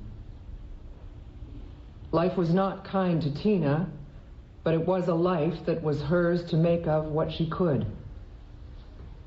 I'm left with no option but to order that you be sentenced to imprisonment for life without eligibility for parole until you have served 10 years of the sentence.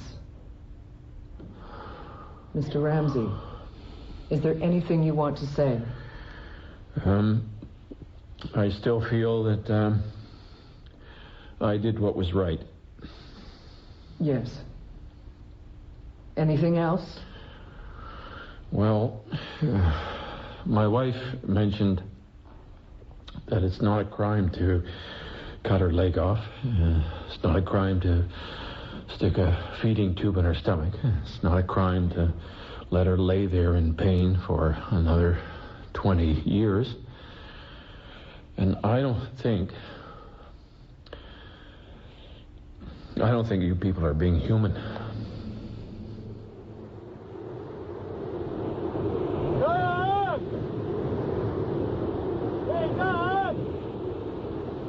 What's happening up there? We're coming down. What about the horse? Horse? The horse I cut for Tina. Well, let's leave it here. She would have liked it up here. She loved watching fires. Yeah, she did. You want to go down first? You go. I'll follow.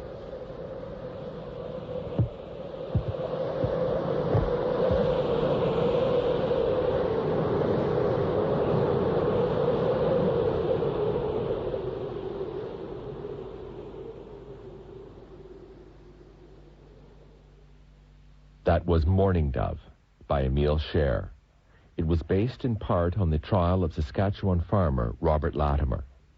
In the cast, R.H. Thompson was Doug Ramsey, Martha Burns was Sandra Ramsey, David McFarlane was Keith, Ken James was Pierce, Maggie Huchelak was Dr. Kovacs, Jonathan Welsh was Barclay, the counsel for the defense, Philip Aiken was Chisholm, counsel for the Crown, and Lynn Darragon was the judge.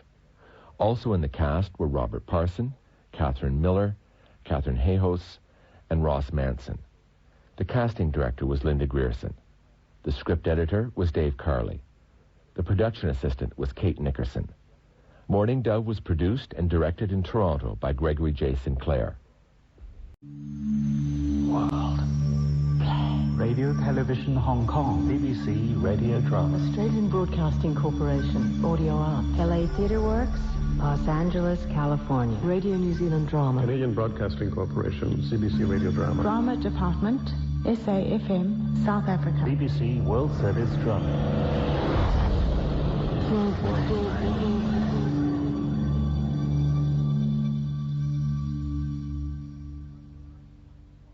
In 1991, a second-hand car company in the New Zealand city of Lower Hutt ran a simple and effective promotion.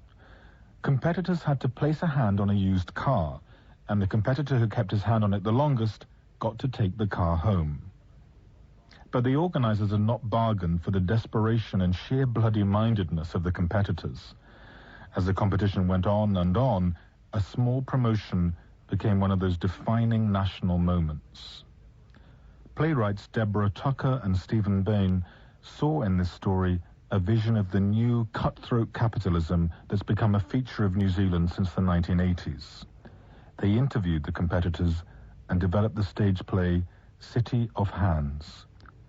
In adapting the play for radio, director Carol D. from Radio New Zealand has emphasized the part radio played in the original media circus, in the form of radio jingles, promos, and news broadcasts.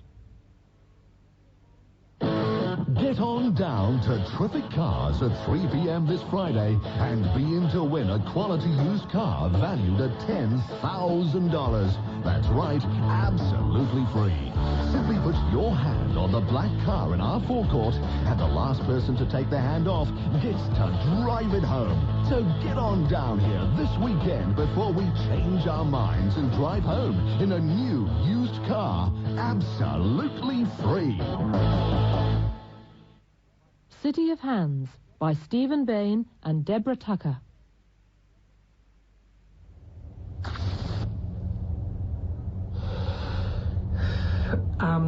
For about a week, I'd wake up and I'd find myself clutching the bed, you know, not sure if I could move my hand or not. I'd grip the phone, and if I saw anyone move their hand, I'd jump. I had pressure on my head for weeks, and I kept going to the doctor. It felt a bit like something sitting on your head, you know, and then I'd get the most massive headache. Well, I get it back from time to time, but it's happening less often now. Had to put up with overnight rain and some pretty cold temperatures. St. John's had been checking the... I think we're a very determined lot. Been here for more than 3 days now with no signs of flagging, desperate to keep their hands. However long it takes me to walk out the door with that car there. I can't believe the endurance of these people. Now I'm just reluctant to make a prediction of when it's all going to come to an end. Colour, texture and style feature in easy-to-wear clothing. Top New Zealand labels. What does she look like? Like the school teacher who teaches with passion, or like the woman who does everything and makes it look so easy? Perfect for entranceways, kitchens, bathrooms, anywhere you want to make a statement of your good taste. It's not little, it's not medium-sized, it's definitely not tiny or wee. It wouldn't even be particularly accurate to say it's big, but you could call the new...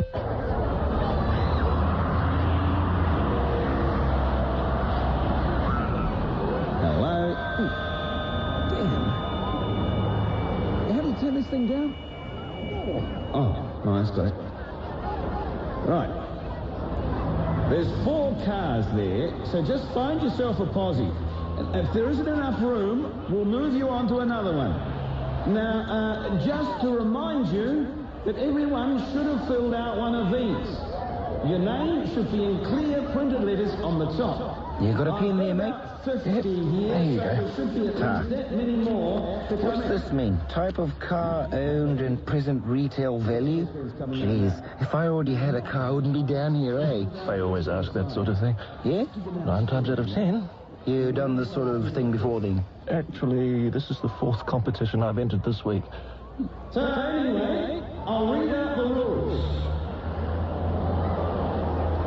The winner will be the person who maintains a hand contact on the vehicle for the longest period, commencing 3 p.m. Friday the 30th, September 1991.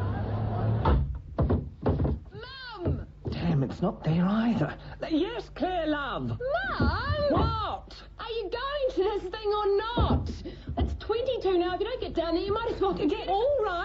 I've got to find that green jersey. Mum, you've got to get going. I can bring that stuff down later. I'm sure I left it in here last Thursday. I've taken it. Taken it where? School. Mum. Oh, don't get your knickers in a twist. I'm coming. Have you got any shoes I can borrow? Put these shoes on. I've got a spare sweatshirt in my bag. Oh, no. The cat. Oh, you'll be back by the end of the weekend. Well, I'll give the neighbour a call when we get there. Mum!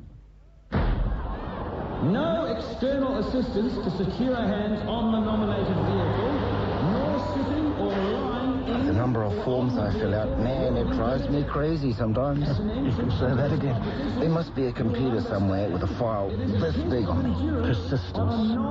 You keep filling them out long enough, Eventually what? one of them will come out tops.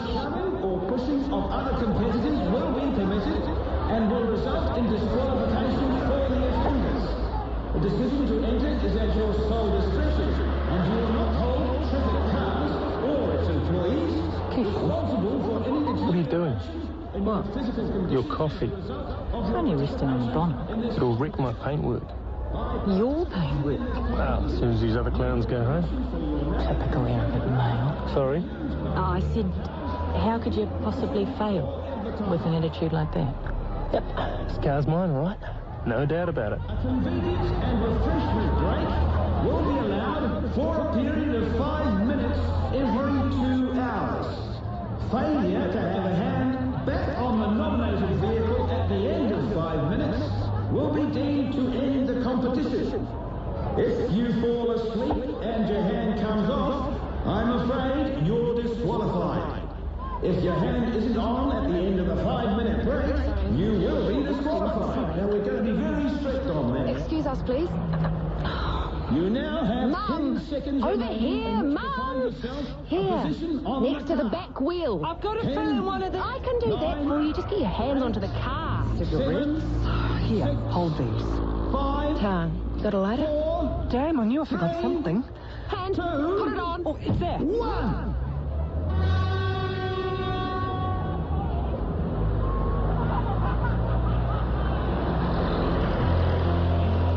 So what do we do now? Just wait.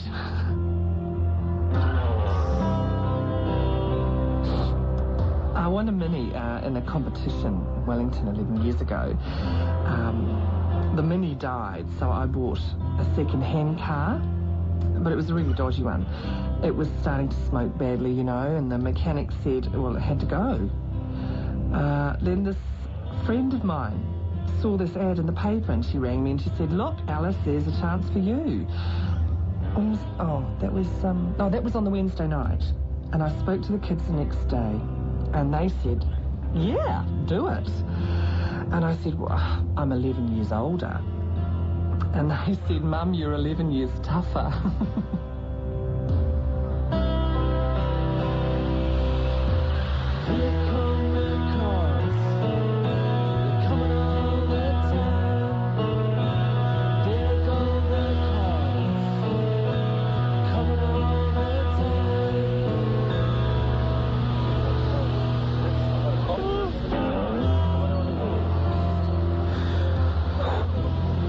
What's the time now, mate? 10:35 and a half. Feels like about 3 in the morning. It's so cold. You know, when I was in the army, I used to sit up till all hours, no problem. Of course, I was younger then. I'm a bit of a night owl myself. Raining like this, pitch black. Just you and your weapon. The nights I've stayed up filling out the details on the back of a Weet-Bix pack. 12-hour shifts. All toothpaste cartons. What do you want about, mate? Competitions. What competitions? It's my hobby. I enter competitions. That's what I do. What competitions? Oh, anything, really. Anything with a prize. Yeah? You want anything? You'd be surprised. Like what? You see that car over there? I won that. Yeah? Yeah. It's a stocking competition. You know, Hilton Bonds, the pantyhose people out at Porirua. Oh, yeah. They've got a brand of pantyhose called Caser, and the car's called Laser. So this was called the Caser Laser competition. Uh-huh. They had the boot open, and the boot was filled up with packets of stockings. You had to guess how many stockings were in the boot. Send your entries in. I put in about 250 entries, Ringo, from about 650 to 900, and the number was 899. So I just got it. Well, there were 2 up for grabs. The lady that won the other one only put in 2 entries, so hers was just sheer luck. I always wondered who won those things. Well, somebody has to win it, don't they? You enter into every competition, and I mean really enter with a lot of entries, and the odds are probably higher than you think. Oh, no. Did you see that? What happened? Young guy with the baseball cap on backwards. Fell asleep with his head on the wing mirror. Thing must have broken off. That's 4 down already. Only 89 to go.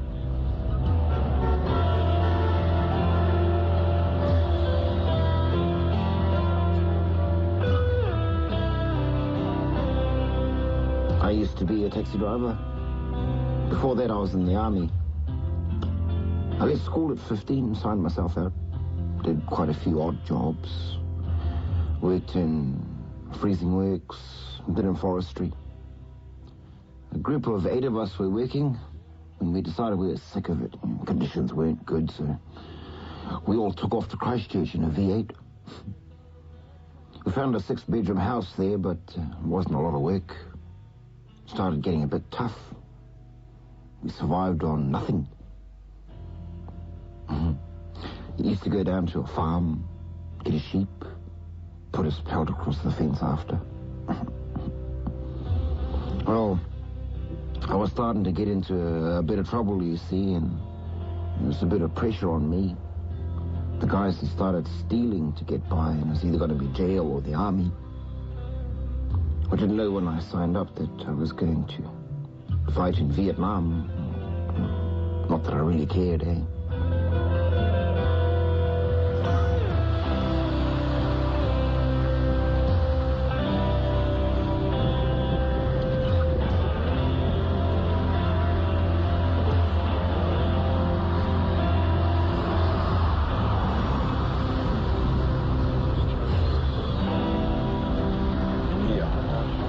Jackie. Hey? Jackie. It's my name. Oh, right. Neil. Hi. Hi. I saw you before, you know, when you lifted your hand. Hey? An hour ago, yeah. I was wondering whether to dob you in. Nah, not me, mate. Your eyes must have been playing tricks on you. Then I thought, nah, you look like you're ready to leave soon anyway. No way, I'm here for good. I've got staying power, commitment, and a box of no-dos. You what?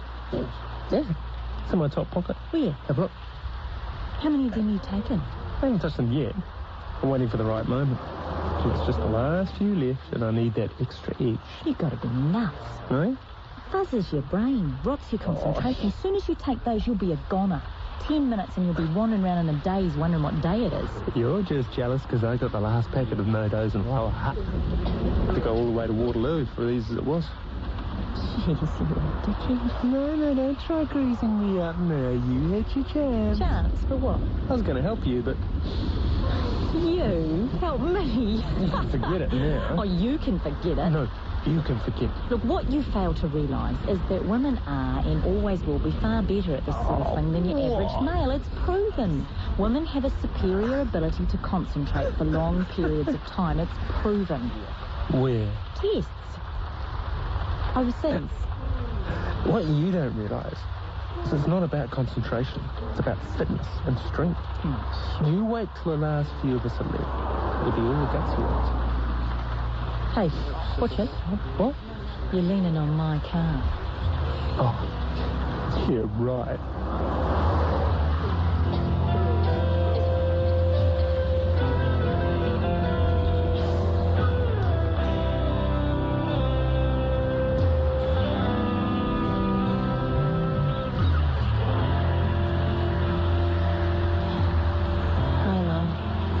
Already. It's only midnight. Well, it was a slack party anyway. We were dancing to ABBA, can you believe it? Like ABBA? No way. When you were 8, you jump around the house in your little pigtails, singing into your hairbrush. Well, I didn't have my hairbrush with me tonight, Are you been going still dry? It's just starting to seep through my jacket. Lucky you found that plastic, though. I would have been soaked otherwise. I bought you some takeaways. Oh. Ham and tomato or cheese and corn? Oh, you are an angel. That's me, angel of the toasted sandwich.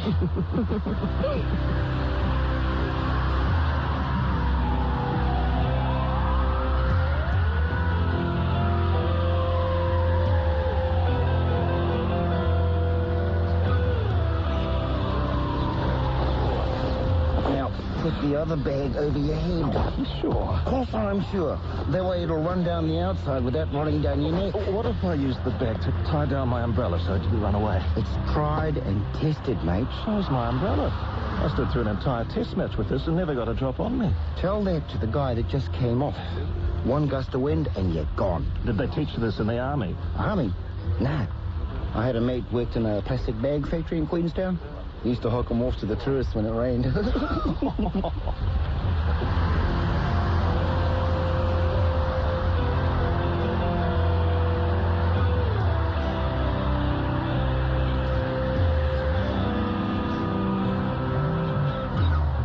used to do a lot of indoctrination in the army. Once a week you'd have classes, lessons. They used to tell you about current affairs, what was going on in the world. They'd tell you about you and your history and your ancestors. And then they get on to communism and how bad it was. And it was all about dictatorship, and democracy was all about freedom. Didn't really realize it at the time. They indoctrinated you so much that when you were out there fighting, you didn't even think. I was a lead scout, jungle warfare. Everybody's relying on you. If you get ambushes and you take your platoon or section into an ambush, then your life is history. You didn't make choices. Like when you were face-to-face with the Vietnamese, you just shoot them. Sometimes it was like whoever got to their gun first. I was quite lucky in that way.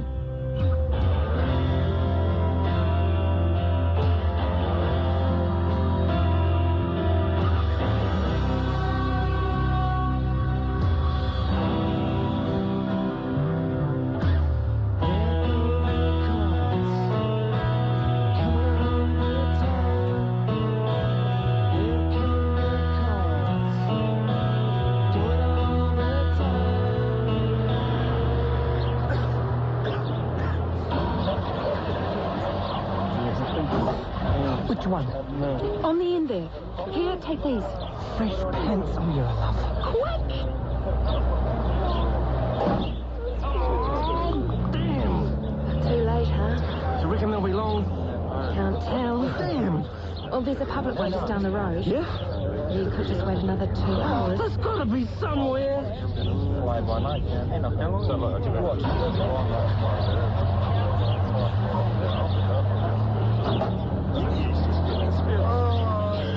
That was quick. I don't muck around, you know, Claire. You forget I've done this sort of thing before. See those guys drinking beer from before? I could hear them out the back of the loo window peeing on the back fence. Oh, that's gross. At least they got to the back fence.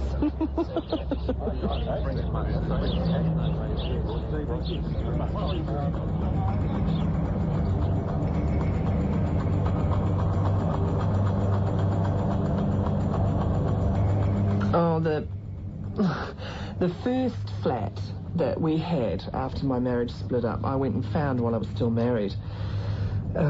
We knew we were splitting up. I mean, we talked about it. I found a flat, and he went to live with my sister. He was buying his house, so he made me sign as if we were still married and living together so he could get money to buy the house. I didn't want to do it at the time, and I said to him, this is illegal. He came home with these papers, and I said, that's not right, we're splitting up. And he just went apeshit. Absolutely apeshit at me. Well, that means I'll miss out on getting a house. So, I signed it. You know, frightened as. And he moved into his house. I was struggling like crazy to make ends meet. Thought, right, I've got to get into a housing court place.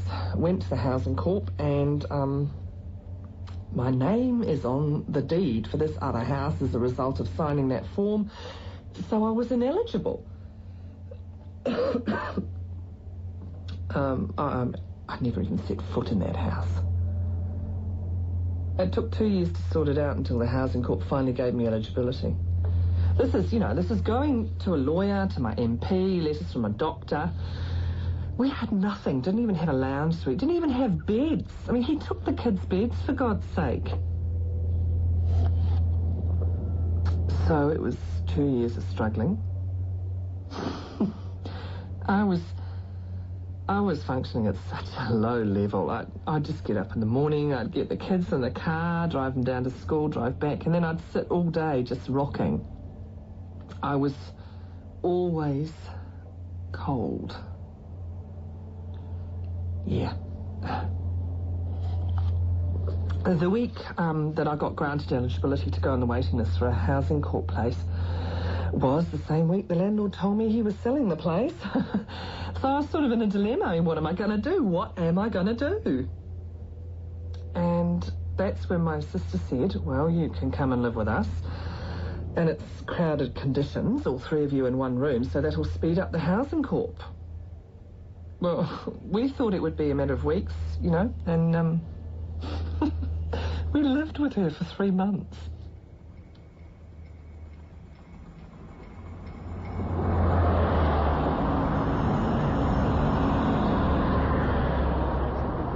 Dad, don't be ridiculous. You've got to eat something. I told you I had some peas and a can of Coke just last night.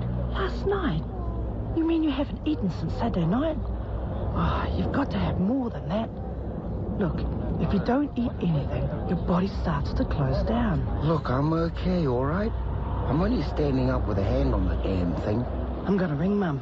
Get her to bring something. No, I told you no. Oh, Dad, I don't understand. You're being stupid. Keep your voice down. Come here. Look, I spoke to your mum last night, and seems as though we run out of food for the moment.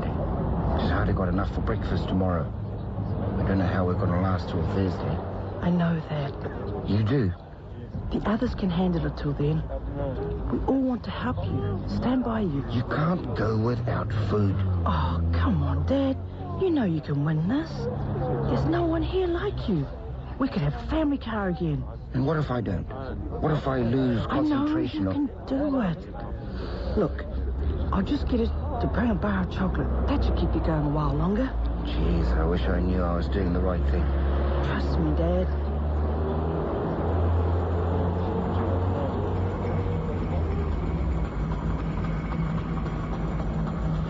I got into drinking in Vietnam. We were told that we had to work hard and play hard too. Sergeant Major told me that. You had to keep up with the rest of them. You'd buy a whole bottle and you'd put your name on it and go back and finish it off the next night.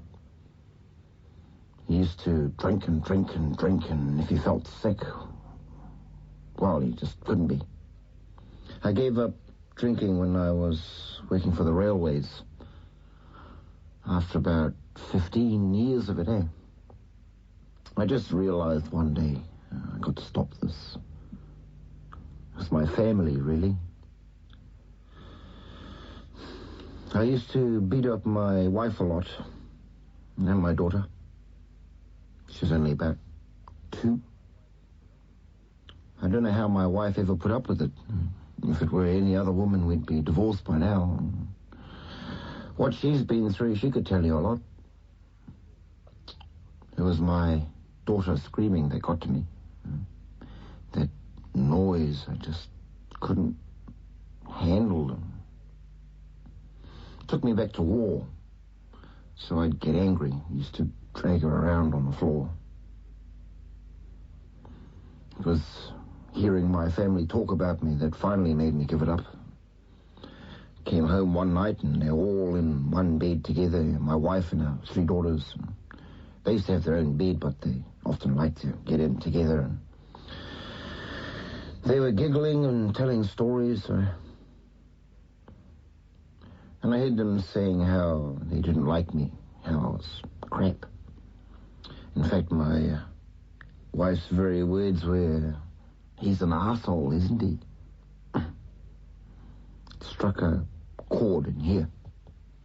And I just felt so awful. I couldn't stop thinking about it. I wasn't quite as drunk as I sometimes was. The people that were suffering were my children and my wife. And that really...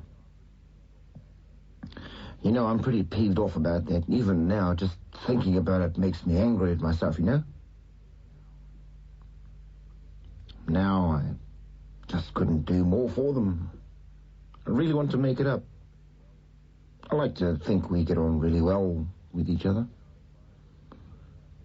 And now if I'm working out there in the garden, and my wife will come out and want to be sitting with me, you know. And that's enjoyment for me. Going where no prawn has ever been before for just $95 plus GST. It's their job to be fair. With 50 centimetre stem. Only $35. Looks more like a refugee camp than a car lot, but it's drawing plenty of attention. And while most people would call it a waste of time, the contestants say it has been worthwhile even if they don't win the car. It's a great challenge and a way to meet a lot of nice people. We've had a lot of fun and met a heck of a lot of nice people. Those nice people had to make a few phone calls this morning. I didn't think it would last this long. I thought it'd just be the weekend. I have to take the whole week off now.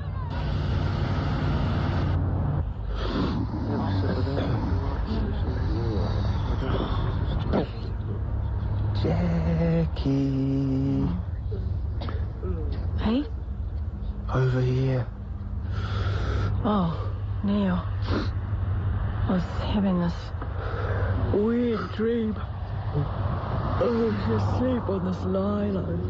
And my hand was resting in the water and the sun was so hot.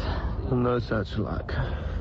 And then this fish started chewing at my fingers, like little suckers at the end of my fingers. And then it jumped out of the water and it sat on the end of the lilo to talk to me. It was calling my name.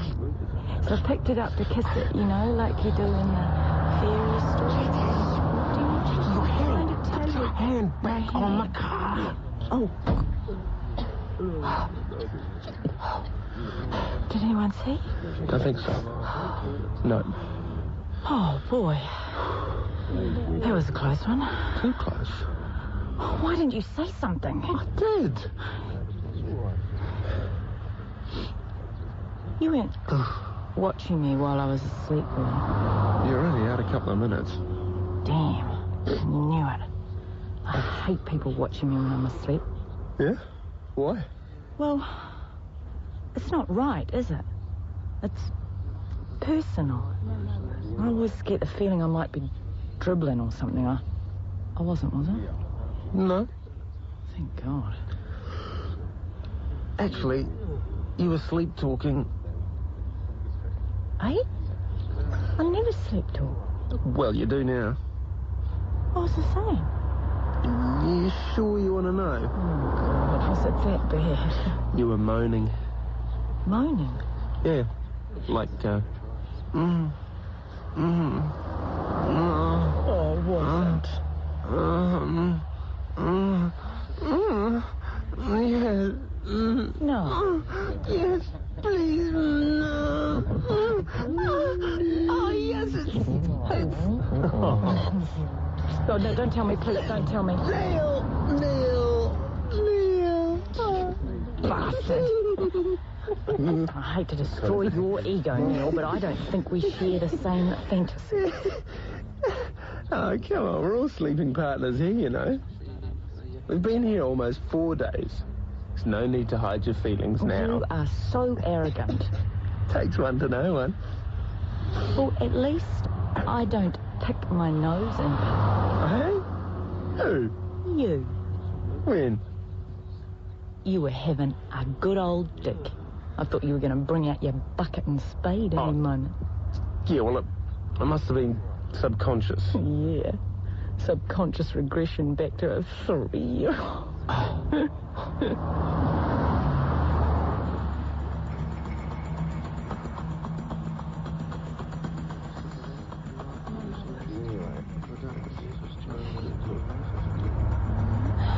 Here, drink this. Soup? Freshly made by Auntie Maggie. Oh, forget that. Give me cigarettes. Soup first. Claire. Look, Mum, you said yourself you needed me to support you. Now, if I'm supporting you, then you do what I say, right? Agreed? If I'd known that you were going to mock me, or... Give me the ciggy and I'll have both. Both? Thank you.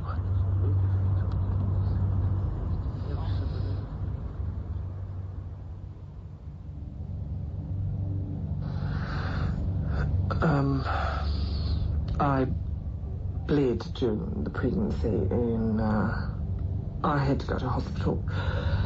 Then later on, I woke up hemorrhaging and I was rushed to the hospital again. And they had to do an emergency cesarean. Kate was badly jaundiced. She had a transfusion and she was losing weight. They stitched me up with these metal plank things. when I went for my postnatal 6 weeks, was it 6? Yeah, 6 weeks later, the doctor, he told me that he detected a lump from their scans.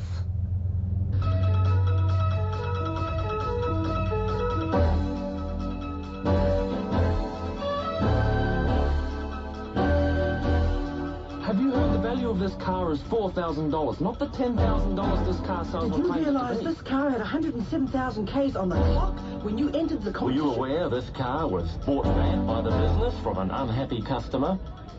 I'm in this for the challenge and to test my own limits of endurance as much as anything else. You mean you're voluntarily in this race to the death, stretching your resources to their utmost to meet those of your fellow competitors? What you're really saying is that by punishing yourself physically, you're showing the world a metaphor for this country's struggle to keep its head above the water in the tide of an economic tsunami. Isn't what you're really getting at more directed towards the government's withdrawal of vital welfare funding? No, not at all. I just thought a car would really come in handy.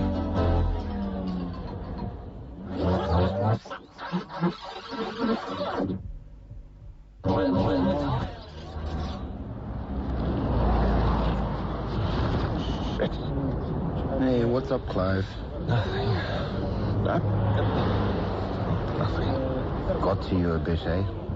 I don't know. All the lights. We're all having so much fun, and they're asking all these questions, and then the next thing I know, I'm so confused, and all this pressure to say something. Look, they've got a picture of the both of us here. How about that? We're famous. Let me see that. Oh, it's awful. I look sick. Hey, have you seen this? What's that? $6,000. They say that a 1986 model with 67,000 Ks on the clock is selling for $6,000. Yeah, this one. This one's supposed to be worth $10,000, but it's a 1983 with 107,000 Ks. Oh, I can't believe that. Car salesman, eh? Sometimes it seems more like a nightmare every day. Nothing seems real anymore. I'm so tired. Confused. I know why I came here, but I don't know what I'm doing here. Maybe I should just pack it all in now. You can't pack it in. Not now. We're only 6 hours off the world record, remember? 6 hours. That's right. I've never broken a record before. No? Me neither. Yeah? No. I suppose I've never really wanted to. No. Yeah, I know. Hey, they've got champagne. Champagne? Not a lot of good that'll do me. One sip and I'll be well and truly asleep.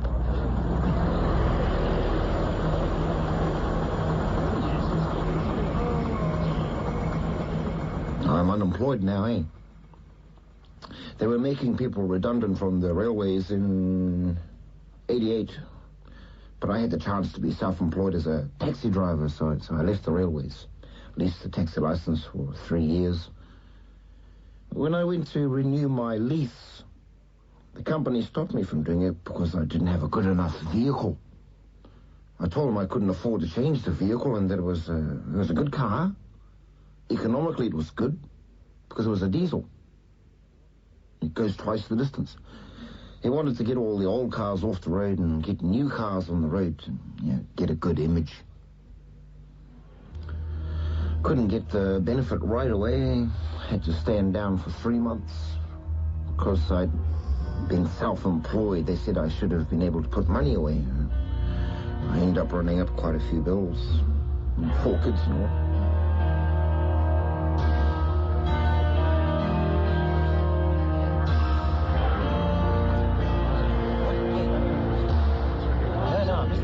Mum, I have a ciggy. That's pretty colour. Oh, look at that. Can I do it? Can I do it? You okay? Yeah. You're okay, Mum, aren't you? been acting pretty strangely all day. You sure she's okay? Yeah, she's okay. Just leave her. You got some Lucozade, that might help. I don't know. Look at all the Tonka toys. What are they doing here? Now, that's definitely not normal. No, just leave her, will you? She'll be all right if everyone just leaves her alone. No, she's going off the deep end. Doing here? It's just me, Mum. Don't worry about that. Not so pretty. Not who are you? Who are you? You're in the competition. Who's that? Who are you? Well, don't just stare.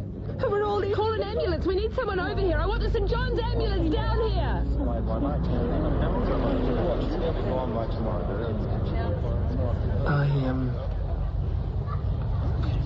I was breastfeeding at the time. And he told me I had to go to hospital straight away, you know? And I had 12 days to wean Kate off my breasts. Well, that just really, really upset me. Because that was something I believed so strongly in. I mean, I know not every woman can do it. And that's really unfortunate that she can't. But I had breastfeeding tits. I mean, I was born for it. And with both my daughters, they took milk off me for the premature babies. Every time I went to the hospital, I went on my own. My husband, he never came with me. And I didn't drive in those days. And I had Kate, so I had to catch buses with her. I never had time for the news to sink in. I was lying in bed thinking, I've got cancer, and if I don't do something about it, I'm going to die. So I just told myself, this is it then, and I've got to go in. I can't say I know for sure. It's not the sort of thing I usually deal with. Well, I suppose the worst can happen is she'll fall asleep. All I know is if she acts like she did this afternoon again, I'm taking her off. Pull her off by 4 Like I say, just make sure she keeps the muscles moving. Yeah, I know. Well, she spoke to me sanely enough for someone who hasn't slept in 4 days, and well, her joints aren't as swollen as some of the others. Well, I don't see any reason why she shouldn't continue. Okay, thanks. I'll be going past in a few hours. I'll call in then and see how she's doing. If you would, And what about you? Me? Are you getting enough sleep? Food to eat? Don't worry about me. No, just look after yourself.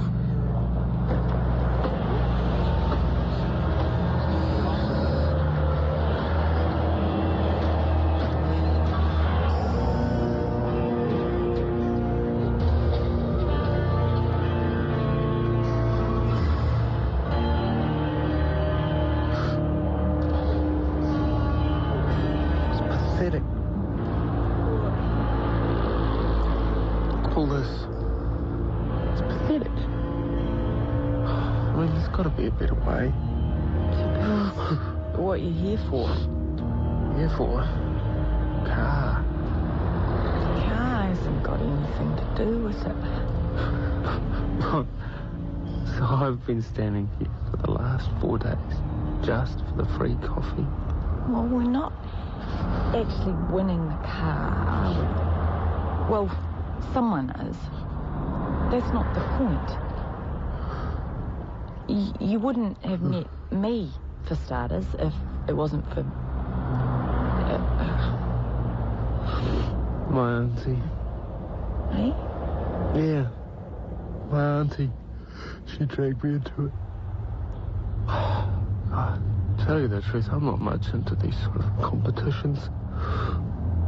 I'm more your instant Kiwi type. Pay your buck, bang, you win or lose. No dicking about. Back into life. I wonder you're here for the coffee with dedication like that. It's a wonder you've lasted this long. It's for a lack of funds, really. If I had the cash, I'd probably be in the lotto shop all day. Anyway, I've got my reasons. Yeah? You got a fag? Nah. Ran out. 8 hours ago. 8 hours? Yeah. Look, I almost out of fingernails. Oh. Keep drifting off. Seeing this huge bed with satin sheets on it. And a fist full of cigarettes. All burning into thin air. Burning into thin air. How long till the next break?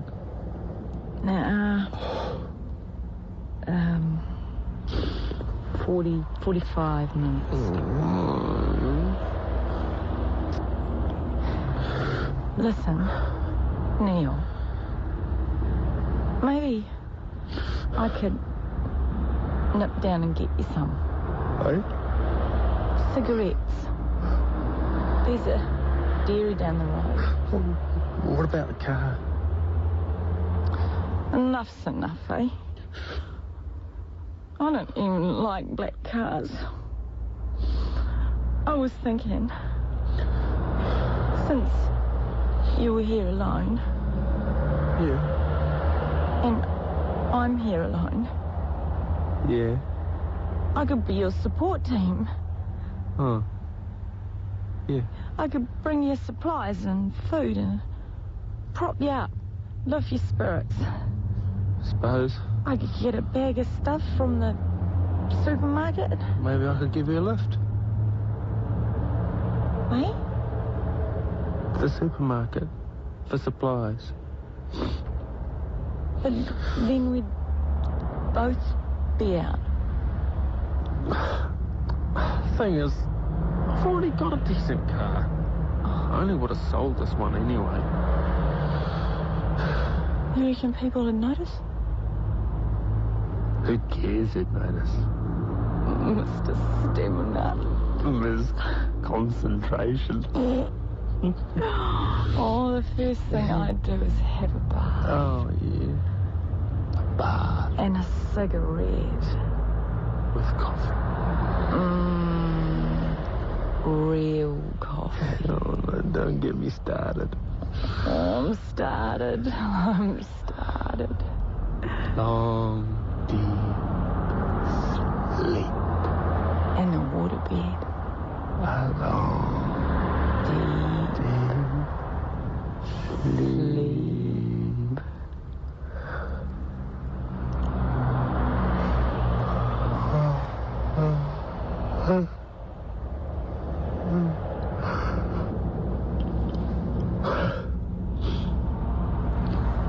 You live nearby? Silver Stream. Yeah? Just round the corner and over the railway lines. What about the car? The car? Who needs it? We'll get second class.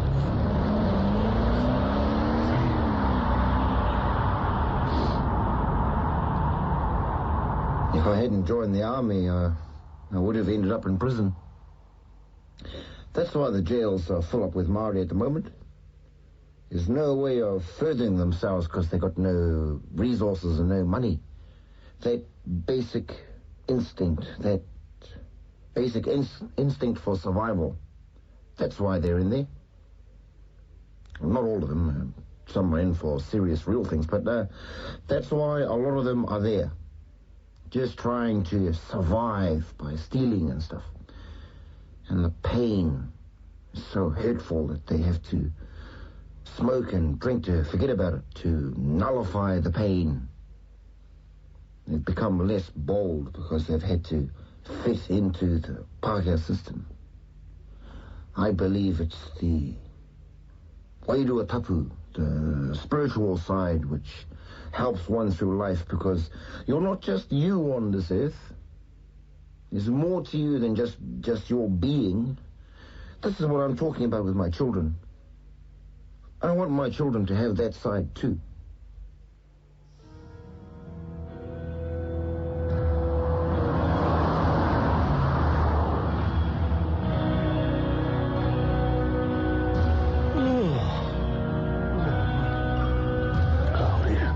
That's you, mate. Sorry? Your hand. You lifted it just now when you woke up. I suppose Shame, I had $20 on you. I suppose I did, didn't I? That's the breaks, I'm afraid. At least you can have a bloody good rest now. I must have nodded off somehow. Only 3 of them left now. When I wasn't thinking as well. Reckon I might even make it home by lunchtime tomorrow.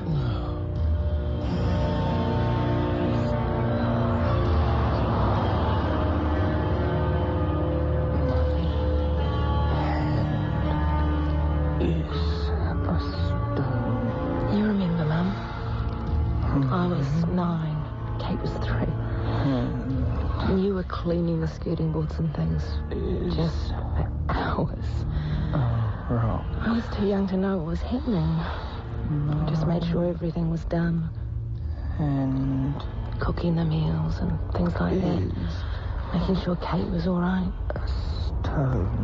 Doing all the day-to-day chores that you weren't capable of. I just come home, cook dinner, do the dishes, do my homework, go to bed, going through the motions.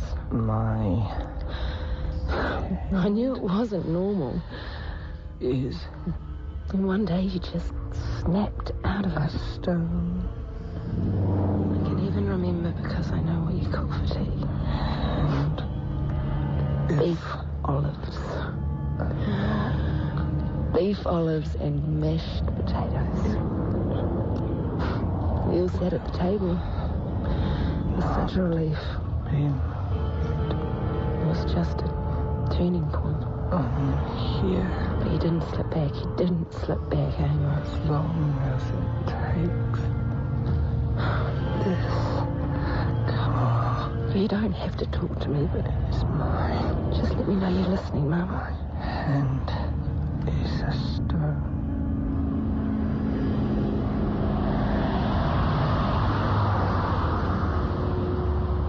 Anyway, good luck with it. They say it won't be long now. Yeah, thanks. I've got to get home. Take a bath. It must stink. I thought it was me. Well, be seeing you then. It's mine, eh? Yeah, it's yours. Oh, I guess it's anybody's. It was all of ours. Yeah, it's mine. Win a few, you lose a few, I guess.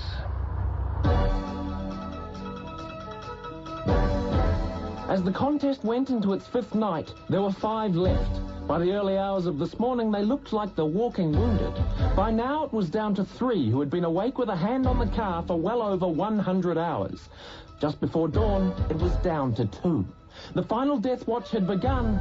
The battle of the mind was beginning. They have a huge selection. Cost you just $130. $28, $35. At the price of the decade. At the price of the decade. At the price of the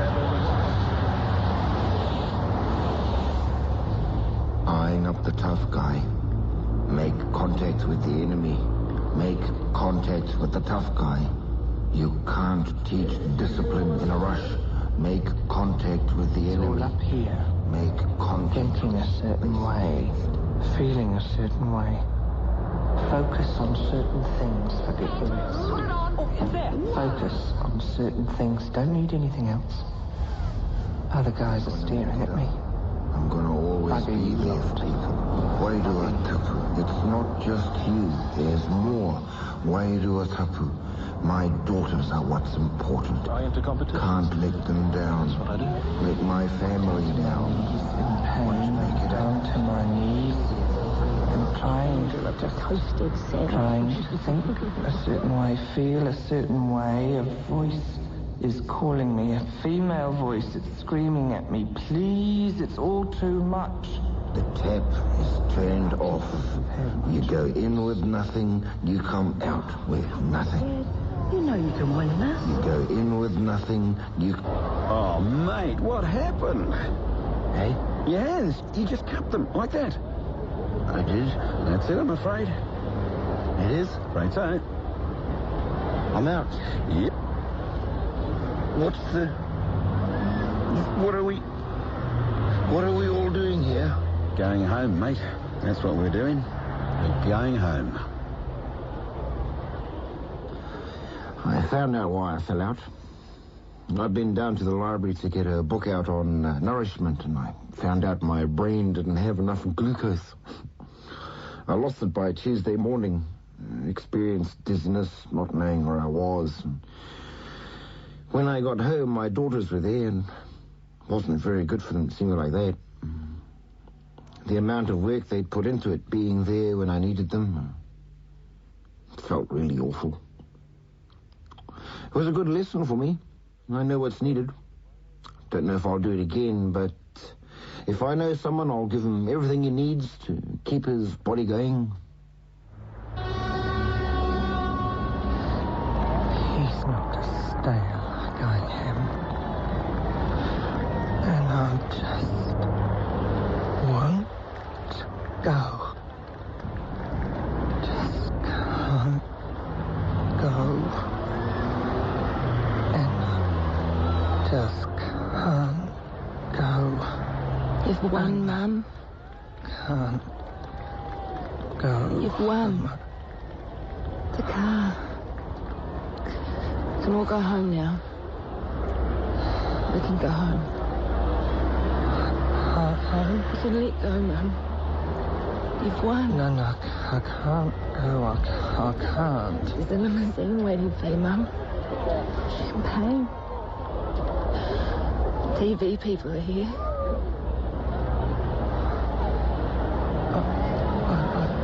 I don't know what to do. What to say? Claire. Just take my hand. I trust you, Claire. Take my hand. I trust you. Never again, Mum. Never.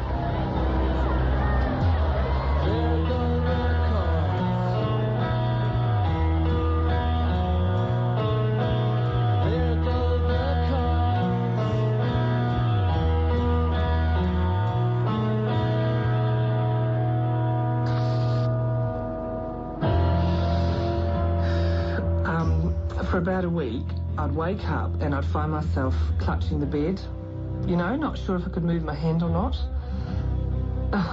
I'd grip the phone, and if I saw anyone move their hand, I'd jump. I had pressure on my head for weeks, and I kept going to the doctor. It felt a bit like something sitting on your head, you know, and then I'd get the most massive headache. Well, I get it back from time to time, but it's happening less often now.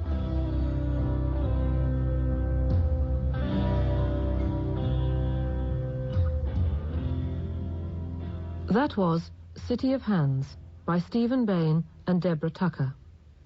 Alice was played by Geraldine Brophy and Reese by Peter Carr. Roy Ward was Clive, Nicola Murphy Claire, Dra McKay Jackie, John Raitt Neil, Timothy Bartlett the Judge, Grace Hoapay Donna, and Erin Wilson the St John's ambulance man and the radio announcer. Technical production was by Philip Benge, and the play was produced by Carol D for New Zealand's National Radio.